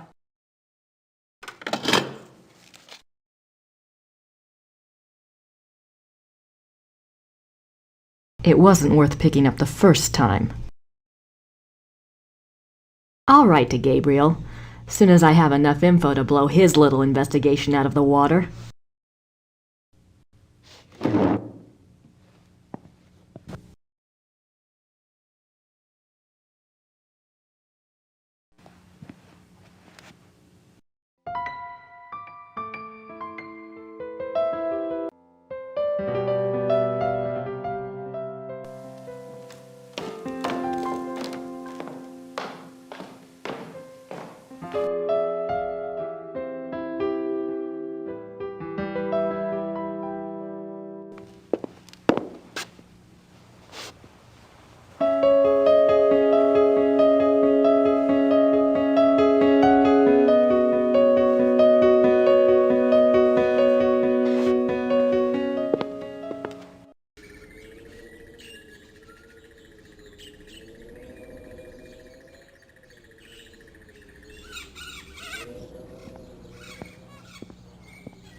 St. Georg Church.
It's a memorial chapel. It's a memorial chapel.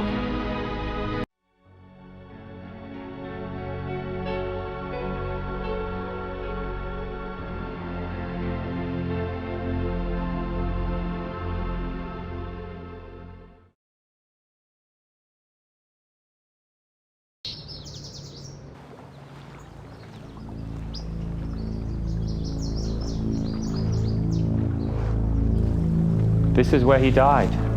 You must be Grace. Herr Dahlmeier. Hello. Josef. I didn't mean to startle you.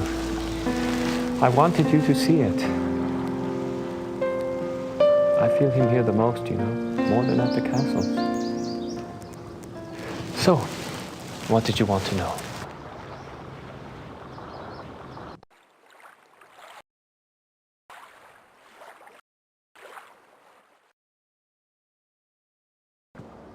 Professor Barclay says your hobby is Ludwig. Yes. He was the last real king that Bavaria had. As a Bavarian and a history buff, well, that's enough to hook me right there. But there's more, right? He was a romantic, you know. A dreamer. And he was misunderstood, maligned. Sounds like you can relate. Me? Hell, I have it easy. At least I live in the 1990s. And not every eye in the country is on me. But yes, I can relate.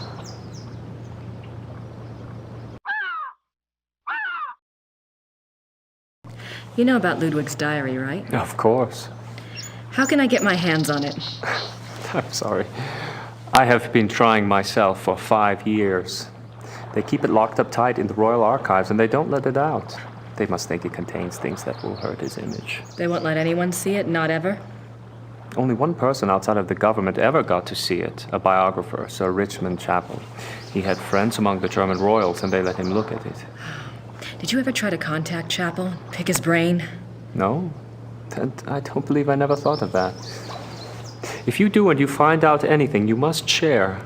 It's a promise.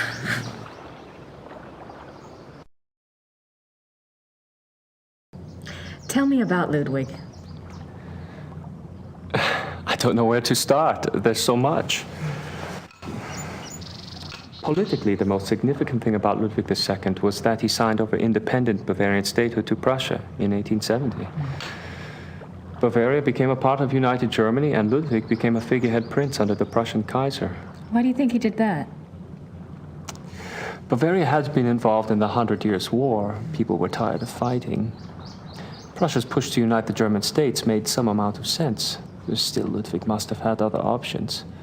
At the very least, he should have negotiated better terms. So what was the real reason? He was manipulated by Bismarck. At least that's what I think, anyway.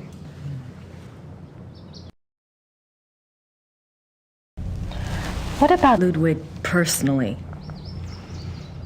You'll find two perspectives on Ludwig. The view the tourists get is the romantic ideal, Ludwig the tormented loner. Then there is the historian's point of view. Ludwig was plagued with guilt over his sexual orientation and was driven mad with self-loathing. But I take it you're not buying either point of view. Well, it's all too convenient, isn't it? That he was a devout Catholic, there is no question, and I'm sure there were pressures on him to be normal. But he was no prude. He loved Byron. Yes. Philosophy, the French court. If anything, Ludwig was too much an egomaniac. He didn't give a damn what anyone thought. And besides, he didn't try to hide any of his relationships. If he suffered from anything in his romantic life, it was disillusionment. No one loved him back as purely as he himself loved.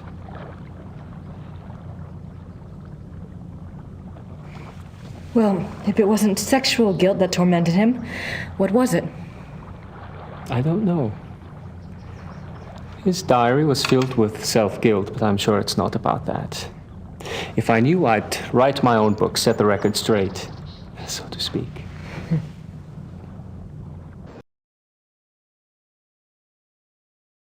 Have you read anything about Ludwig's midnight sleigh rides? Oh, would that have been something?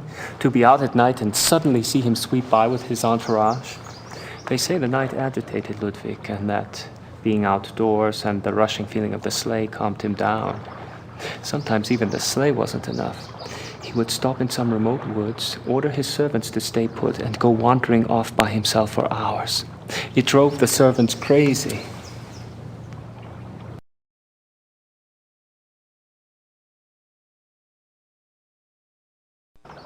Tell me about Bismarck. Oh, Bismarck. He was the Prussian Kaiser's chancellor. Not a nice man. Bismarck had a reputation for learning people's weaknesses and manipulating them. It's a matter of record that he had spies on Ludwig's staff. He may even have had a henchman even closer to the king, and he was involved in the conspiracy to declare Ludwig insane.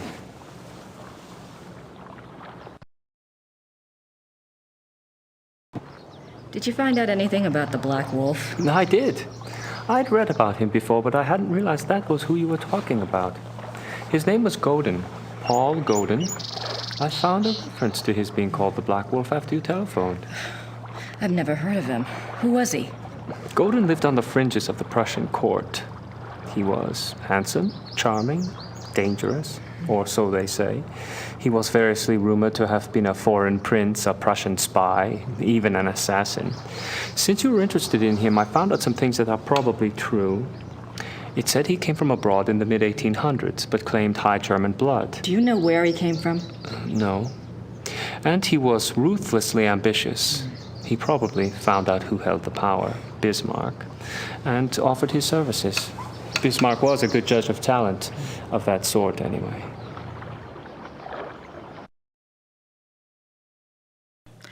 What else do you know about Godin? He must have done something remarkable. Bismarck was not a generous man. He liked to string people along with promises, but rarely came through. He did for Godin, though. He gave him a royal title and lands in 1863. And that was the last reference I found to him. Well, how could he just disappear? It's not that unusual. Back then, when you were given a title, you usually changed your name and moved to a place where no one knew your past, so you could act with impunity. Or be a pompous ass and get away with it.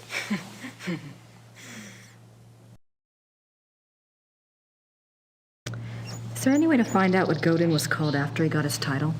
Is it that critical? It might be. Well, you could send away for a copy of the entitlement deed, assuming it has been destroyed during one of the wars. Godin's new name would be on it.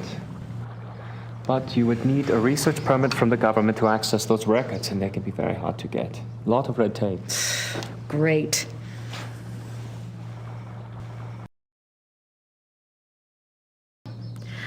What do you know about Ludwig's hunting accident? A couple of years ago, I was introduced to this great old man, a real old-world farmer.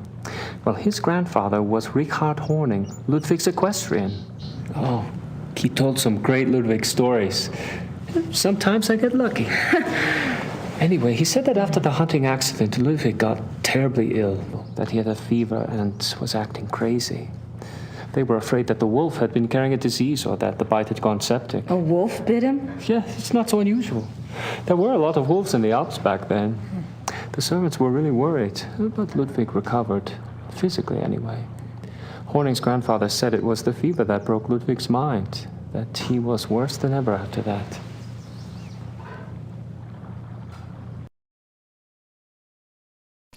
What do you mean Ludwig got worse after the accident? Ludwig always had been a very private person. But after the accident, he got darker, more crazy. Towards the end, he was even forcing his servants to enter his chambers bent over so they couldn't see his face. Horning's grandfather said his temper was fearsome. He would fly into a rage at the least mistake. Must have been terrified of him. Yes, well.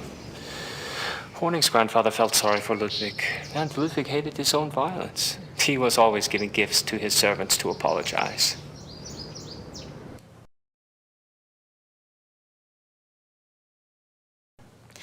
You mentioned that there were other reasons why Ludwig's servants feared him. That's another of Horning's mysteries. There's a story about Neuschwanstein. Apparently there was a period of time of 2 or 3 months when Wagner would come and visit him Wagner? there. Yeah. The two would lock themselves in the singers' hall. Horning's grandfather said the sounds that came from there were awful. Well, the servants had superstitious minds anyway. Some of them quit over it, just walked away. What kind of sounds? Warning's grandfather called them heartbreaking and ungodly. Maybe it was Wagner trying to sing. Well, I guess that's all for now. Thanks for your help. It's my pleasure. And if you ever want to talk again, just give me a call. I'll meet you down. I will. Thanks. Servus. Well, bye.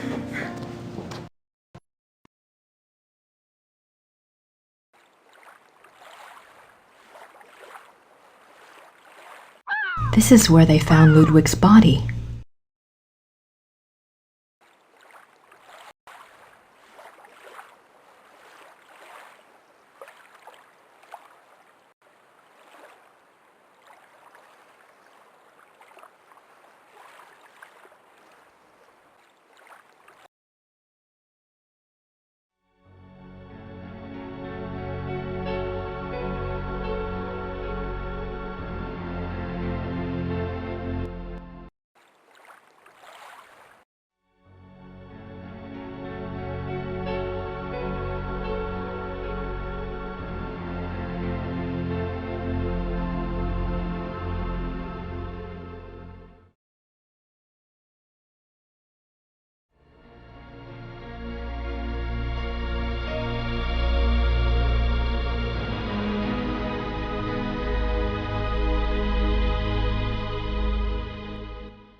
Our tour begins in the entry hall. Ludwig II lived from 1845 to 1886. He assumed the Bavarian throne at the age of 18 when his father died. Ludwig's passion was building castles. He built 3 during his lifetime: Linderhof, Herrenchiemsee, and Neuschwanstein. Plans for a 4th castle, Falkenstein, were underway when he died.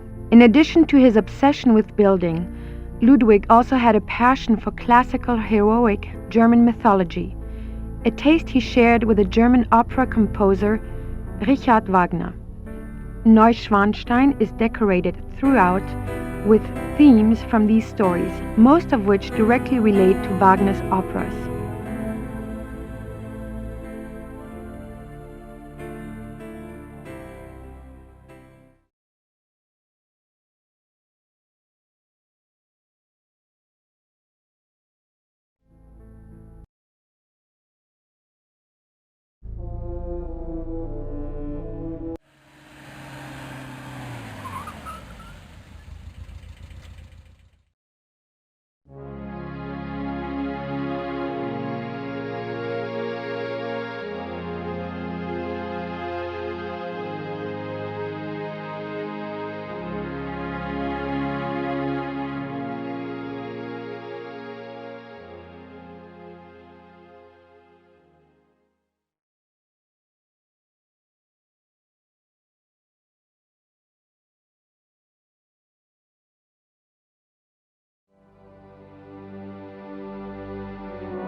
Even after Wagner's death, Ludwig still showed signs of obsession with the composer. This letter, written in 1882 by Ludwig to the conductor of the Munich Opera, instructs the conductor to make preparations for a new Wagner opera. The conductor went to see the king as instructed. When he arrived, Ludwig was ill and refused to see him. Nothing further was ever heard of this mysterious new opera. Was it a figment of an ill man's desperate wishes?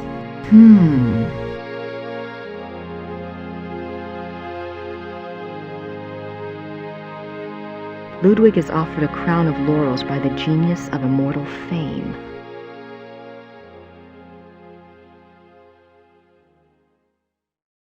26th July, 1874. By the power of the lily, we shall have the strength to resist all temptations throughout the whole year. 26th July, 26th July, 1875. Solemn oath before the picture of the great king. Refrain for 3 months from all excitement. This oath has its binding power as well as its potency by de par le Roy, LNR, DPLR. What excitement! I need to see more of that diary.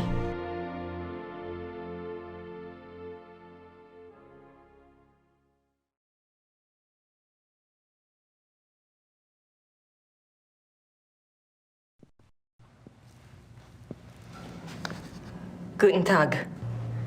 Guten Tag.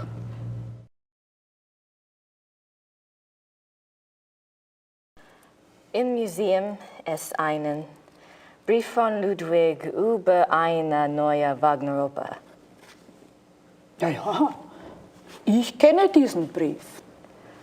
Wo kann ich mehr von dieser Wagner-Oper sehen? Ja, ich weiß nichts über Wagner.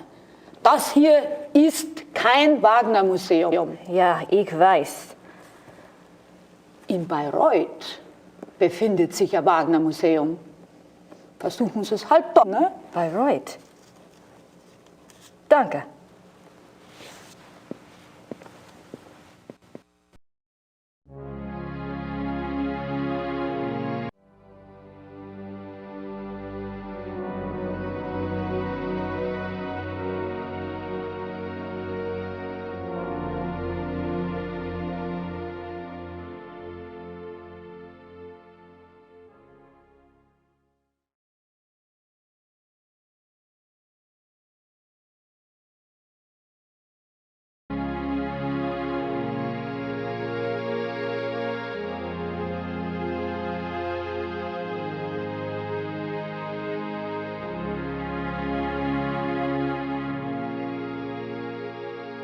Even after Wagner's death, Ludwig still showed signs of obsession with the composer.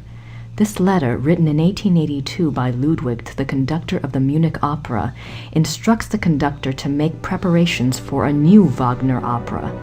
The conductor went to see the king as instructed. When he arrived, Ludwig was ill and refused to see him. Nothing further was ever heard of this mysterious new opera. Was it a figment of an ill man's desperate wishes?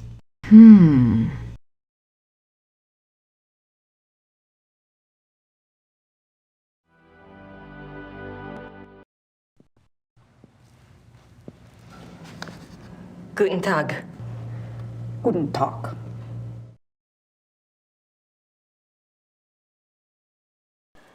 Im Museum.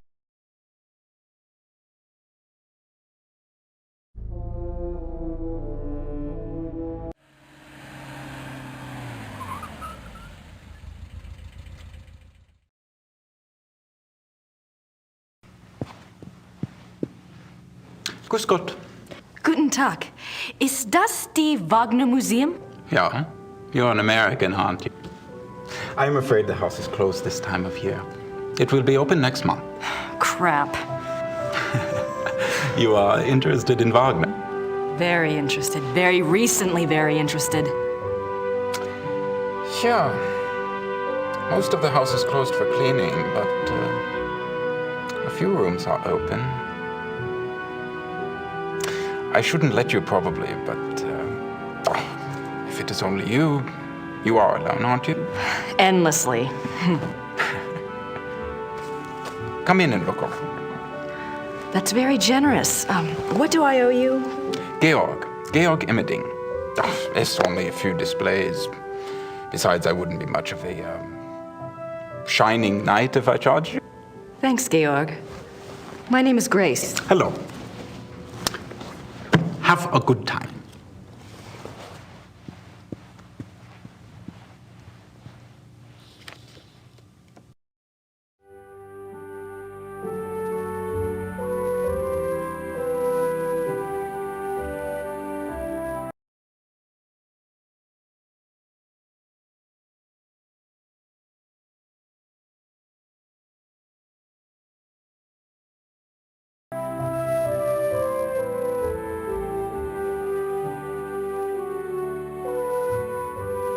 Wagner's piano. On this piano, the maestro composed his later operas, including The Ring.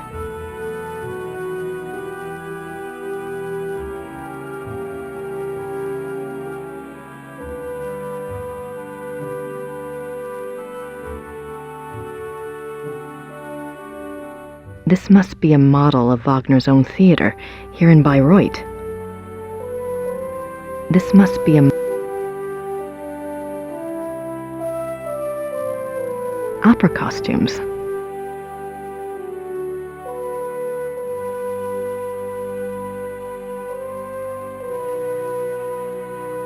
These look like production designs. I don't see anything that looks like those wolf paintings in Neuschwanstein, though. These look like... I don't see anything that...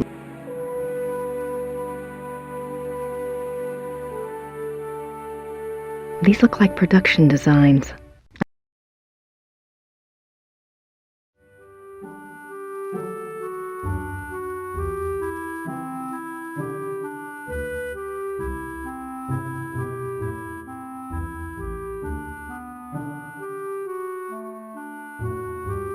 The great patron himself.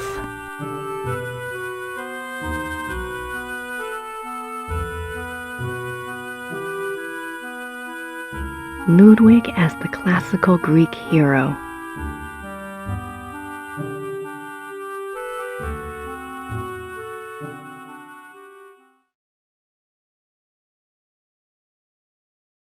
Ludwig's death mask.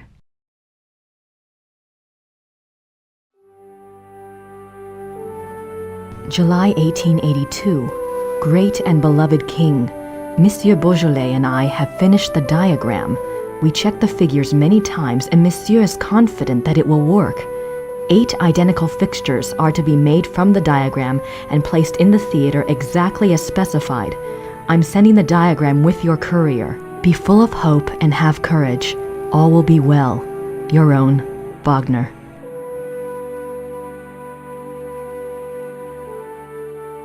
June 10th, 1881, Munich residence. Great friend.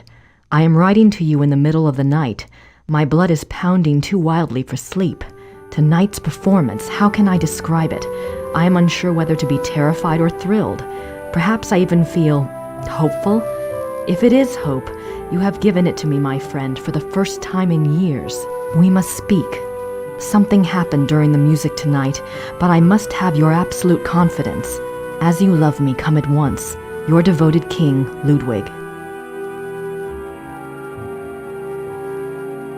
A portrait given as a gift from Ludwig to Wagner.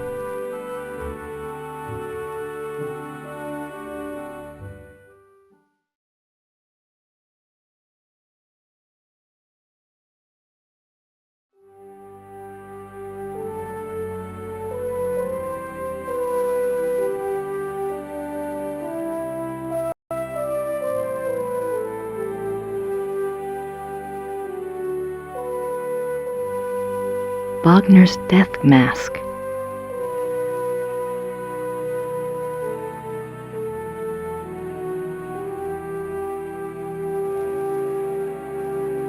The death of Wagner. On Ash Wednesday, 1883, Wagner suffered a heart attack in a Venetian gondola on the way to Saint Michel. His wife and the gondolier carried him into a church where he regained consciousness. Wagner died 4 days later on this sofa. Wagner died on that sofa. That's kind of creepy.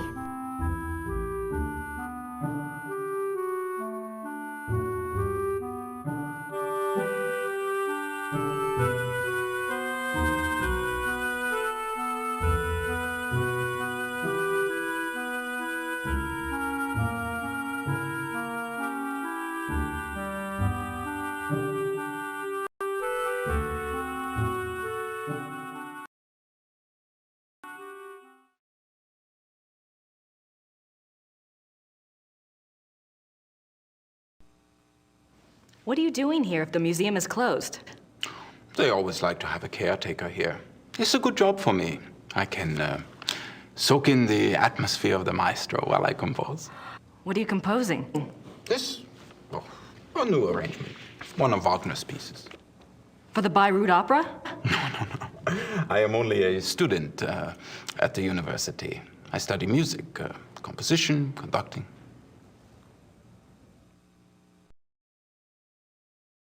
Is there much of a call for conductors in Europe? Ask my brother. He is the conductor for the Munich Opera. Well, that's convenient. Does that mean you get free opera tickets? Yes. I get a week's pass to the Opernfestspiele, the opera festival in Munich. It starts in a few months. Hope I'm still around to see it. Come with me if you like. If you're still around, I can go backstage and all sorts of things. I'd love that. If I'm still in Germany, I'll call you, all right? Yeah, good.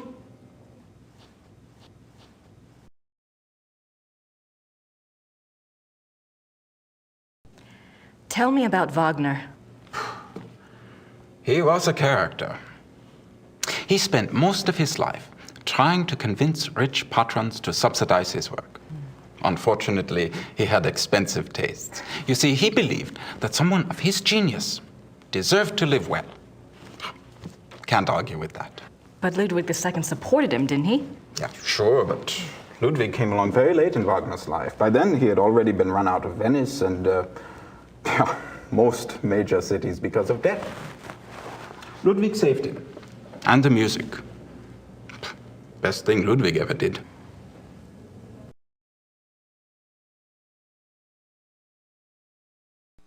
Do you know anything about that letter from Wagner to Ludwig in the display case? The one about the diagram? No. Some sort of equipment for Ludwig's theater. But I don't know why Wagner would have cared about this. If he was worried about any theater, you would think it would have been his own theater, here, in Bayreuth.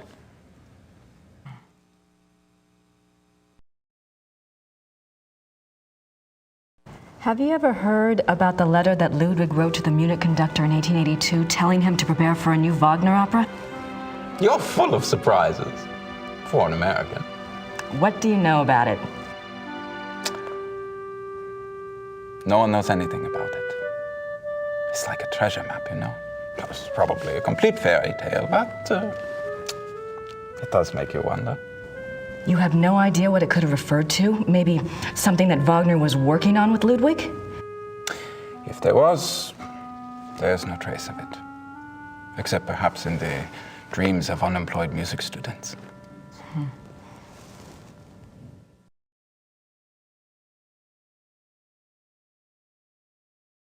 Have you ever heard about the wolf panels in the Singers' Hall at Neuschwanstein? Did my brother send you here? No. Probably not. It's only the letter to the conductor, the wolf panels.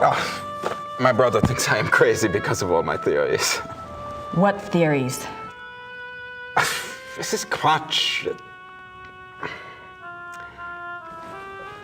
If there was a lost opera, a lost Wagner opera, and if one could find it, to a conductor, this would be like finding King Tut's tomb.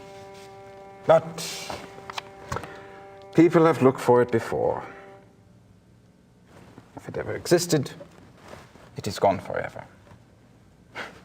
My brother says I waste my time even thinking about it.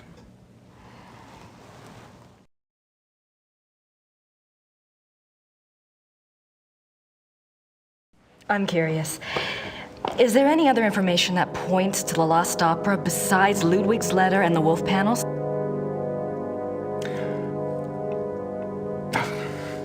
It's nothing. I'm not even supposed to have seen it. You see, my brother says that Wagner was too egotistical to have produced a lost opera. If he was working on something new, every person in Bayreuth would have heard about it. On the other hand, it was in Ludwig's character to have wanted a private opera. But it wouldn't have been private. Ludwig's letter shows he intended it to be played in Munich. Yes, but that it would get so far without Wagner telling others? Why keep it a secret? Maybe there was a very good reason for secrecy. For example? Like, Never mind.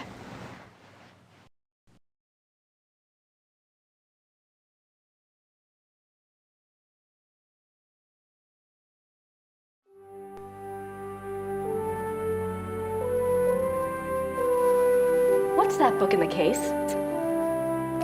Cosima Wagner's journal. It's locked up for preservation. Huh. Wagner souvenirs. Don't think I need any of those. Wagner souvenirs. Don't think I need any of those. I don't have anything to ask Georg about at the moment.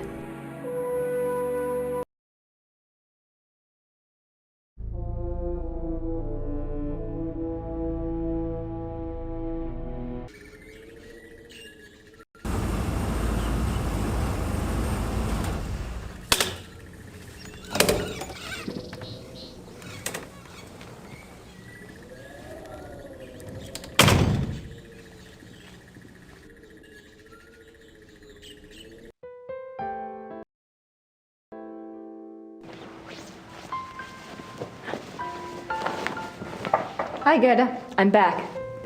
Good.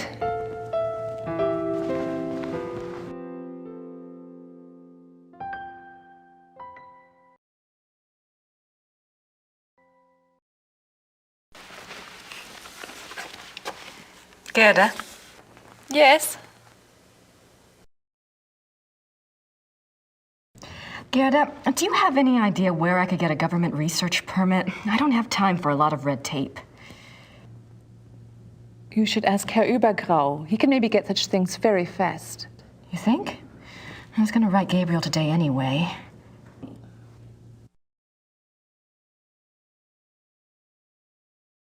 I don't have anything to ask Gerda right now.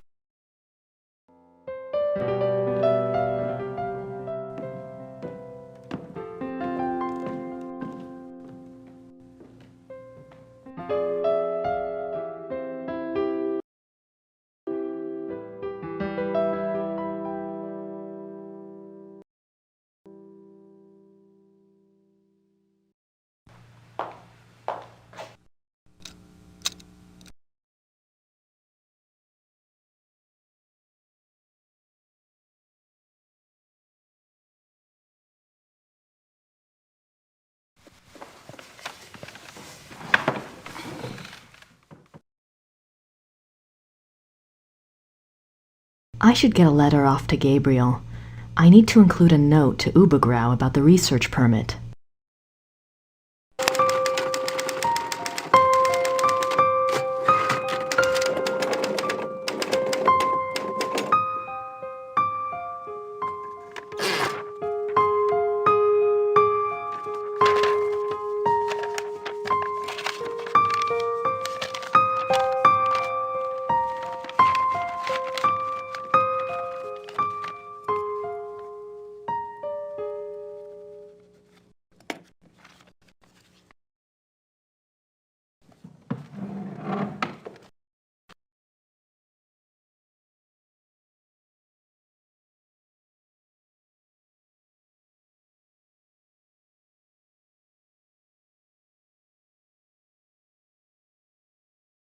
My letter to the great detective.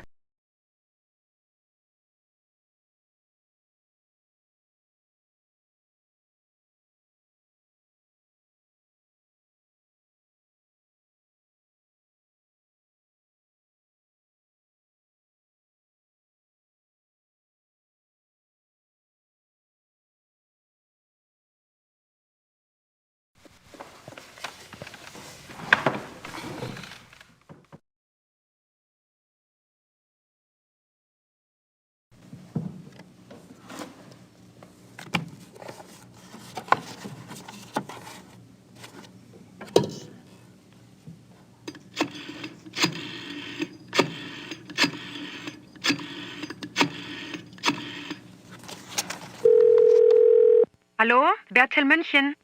Hi, I have a book of yours on Ludwig II. The author's name is Sir Richmond Chapel. Yes, how can I help you? Well, I'm doing some research on Ludwig, and I was hoping you could get me in contact with the author. I'm afraid Sir Richmond Chapel is deceased. Oh. However, his son is living.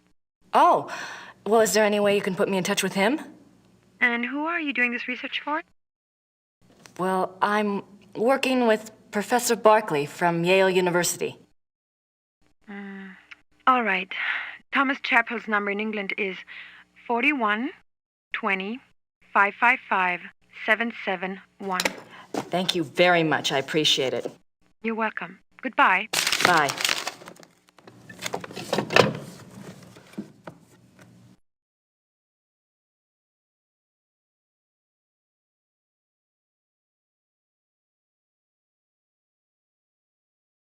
Sir Richmond Chappell's son.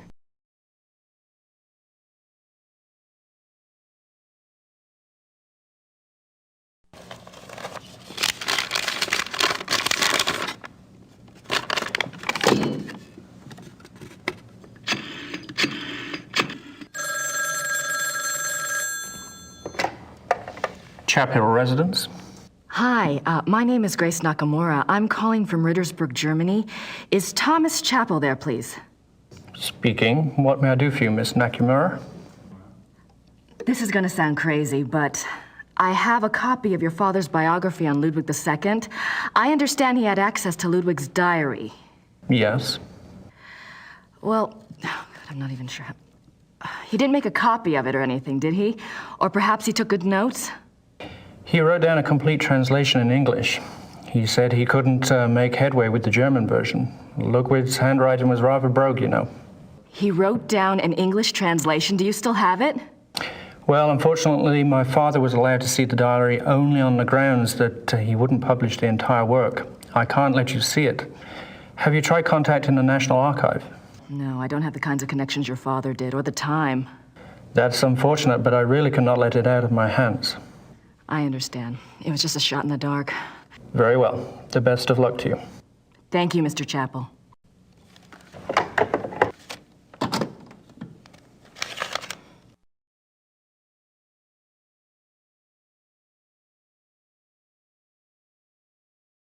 I don't think pleading with Mr. Chappell will help.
Grüß Gott, Frau Nakamura. Grüß Gott. Haben Sie etwas für mich? Nein, leider nicht. Brauchen Sie noch etwas?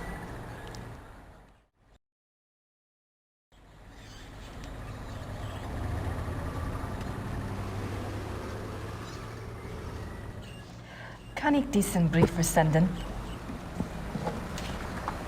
Ja, 3 Mark bitte.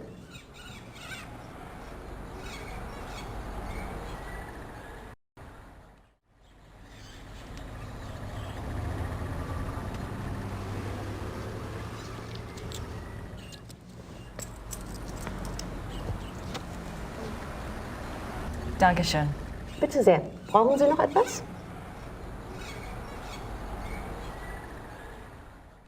Danke. Bitte.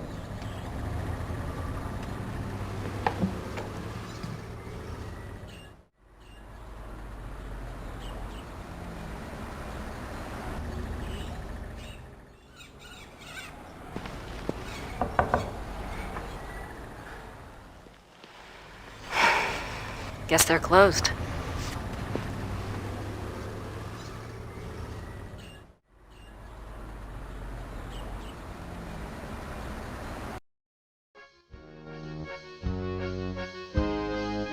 I don't have anything to say to Herr Huber at the moment.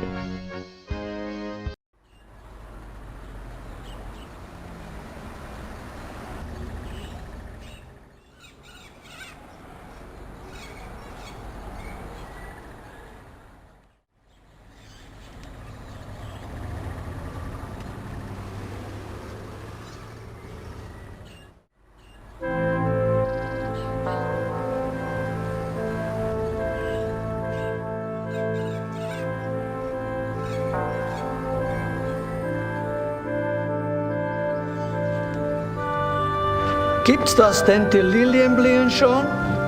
Sehr schön. Ja, aber es ist doch noch so kalt.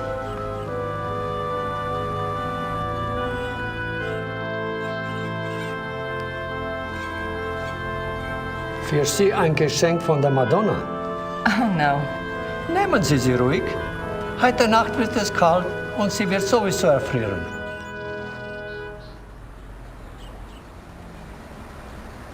Thank you.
This is where they found Ludwig's body.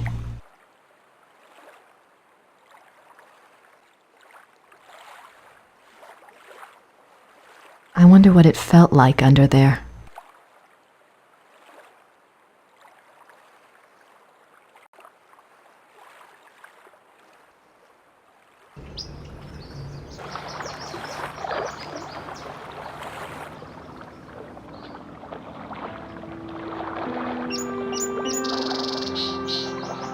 I'm trying to figure out what you want me to do, but I need more information to work with. If you can send any my way, I'd appreciate it.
It's a memorial chapel for Ludwig. It's a memorial chapel for Ludwig.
Hi, you just had a phone call. It was Frau Gelder at the post office. She said a fax came in for you there. Really? I wonder what it was. Maybe it's from Gabriel. Don't hold your breath.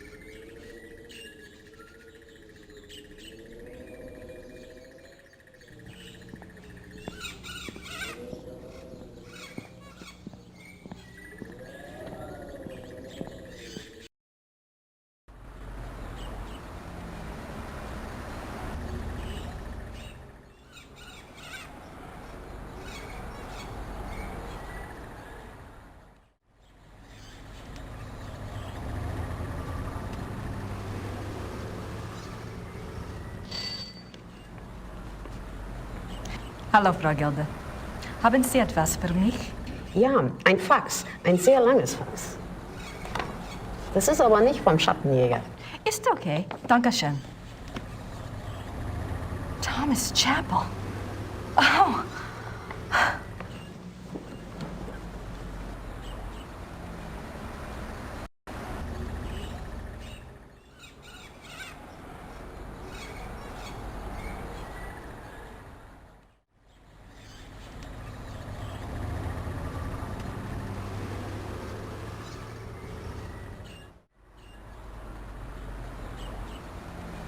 June 1872. Louis has convinced me to think matters through more thoroughly before I act. A trip it shall be then, to Shahin. It shall not alter my purpose, I feel, nor shall his compelling. The treaty is the ruin of my beloved Bavaria, and must be taken to task. 3rd July 1872. The pain gets so bad, I cannot hold a pen to write, but the horror is far worse than the pain. He says it was an accident, says that we can truly be one now, that it is a great adventure. I believe him 1 minute, and the next I can feel the flames of hell upon my heels. May God have mercy on my soul. 5th January 1874.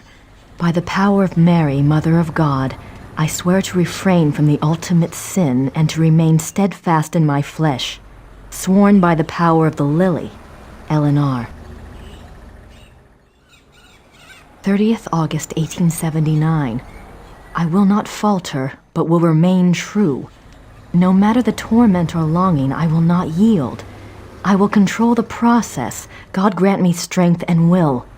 By the grace and power of the monarchy and its allegiance, de Paul Leroy, Eleanor.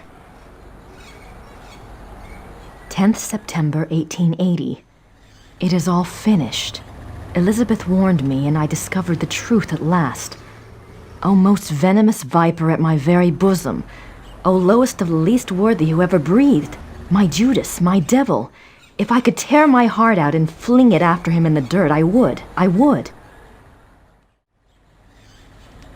12th December 1880. He continues to come, the devil. I will never look upon his hideous face again. He is afraid I will tell, and I might. To destroy him, I might. When I think of the accident, now that things are clear, I wonder, was it truly an accident, or was it the plot to kill me? If so, why did he not complete it then, instead of putting me in this torment? Could he have hated me so? I wish to God he had simply ended it there. 10th June 1881. Terror. Rapture. During W's music tonight, I felt a pulling. The horror nearly came upon me right there. Then the music turned, and it was gone. What can it mean? I must confide in the great friend. Perhaps he will know what has happened. 2nd August 1882. The experiments go better and better. W has proved as loyal and determined as ever I believed he would be in a matter of my salvation.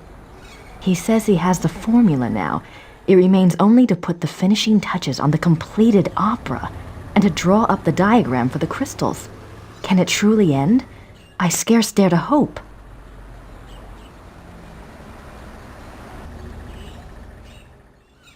April 1883. The great friend is dead. How unjust that he should be taken from me now. Where is my chance at salvation? Why has God condemned me twice? 10th October 1885. There must be made clear funds for the crystals. Lies. Everyone lies. My own servants. What must I do? Must I sell one of my beloved castles? The crystals must be made. I grow daily less able to control my own will. How long will I be able to resist the ultimate sin? And the music is worthless without the device. Time is running out. The crystals must be made.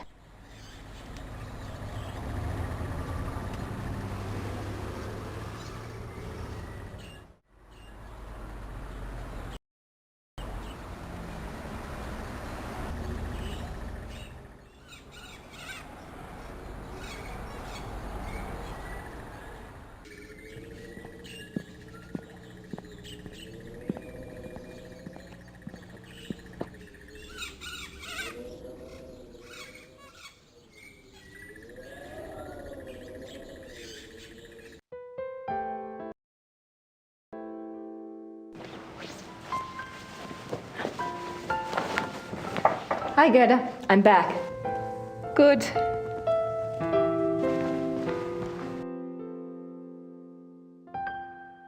I don't have anything to ask Gerda right now.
I do have something to discuss with Georg, but he'll never believe me unless I show him.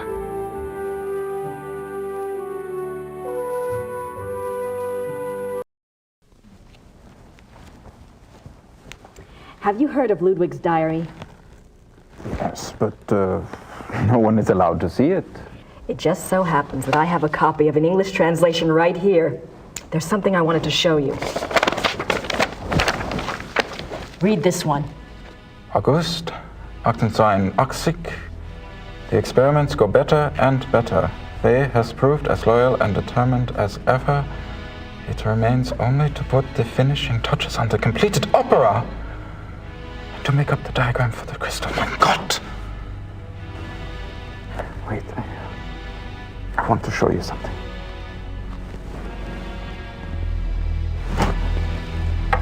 I am not supposed to have looked at this myself, but I am here alone all day, so...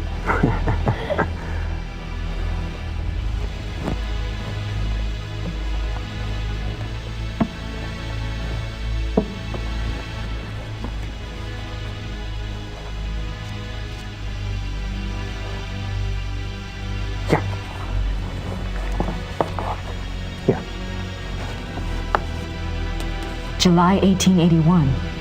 Richard returned from his meeting with the king. Never have I seen him so pale. I was concerned for his heart. He would not speak with me, but immediately shut himself up in his study and started working on a new project. He will not tell me the first thing about it. He will only say that it was time he repaid his king. It confirms Ludwig's diary. He wasn't crazy. Yes, but Ludwig says that the opera was completed. Imagine that, completed! There's something else.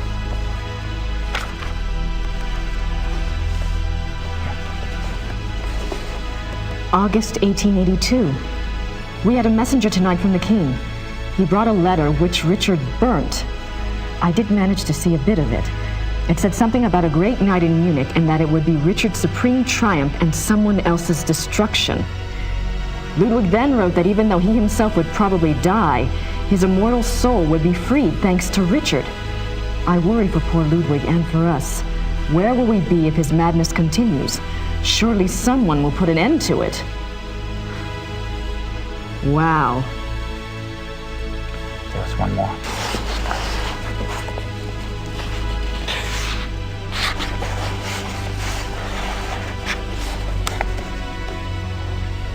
May 1883. I sent Richard's sealed package to the king, as he instructed moments before he closed his eyes forever. I could not even bring myself to care what was in it. What could it matter now? Whatever it is, I hope it brings the king good memories of Richard. He did so much for my beloved. The package.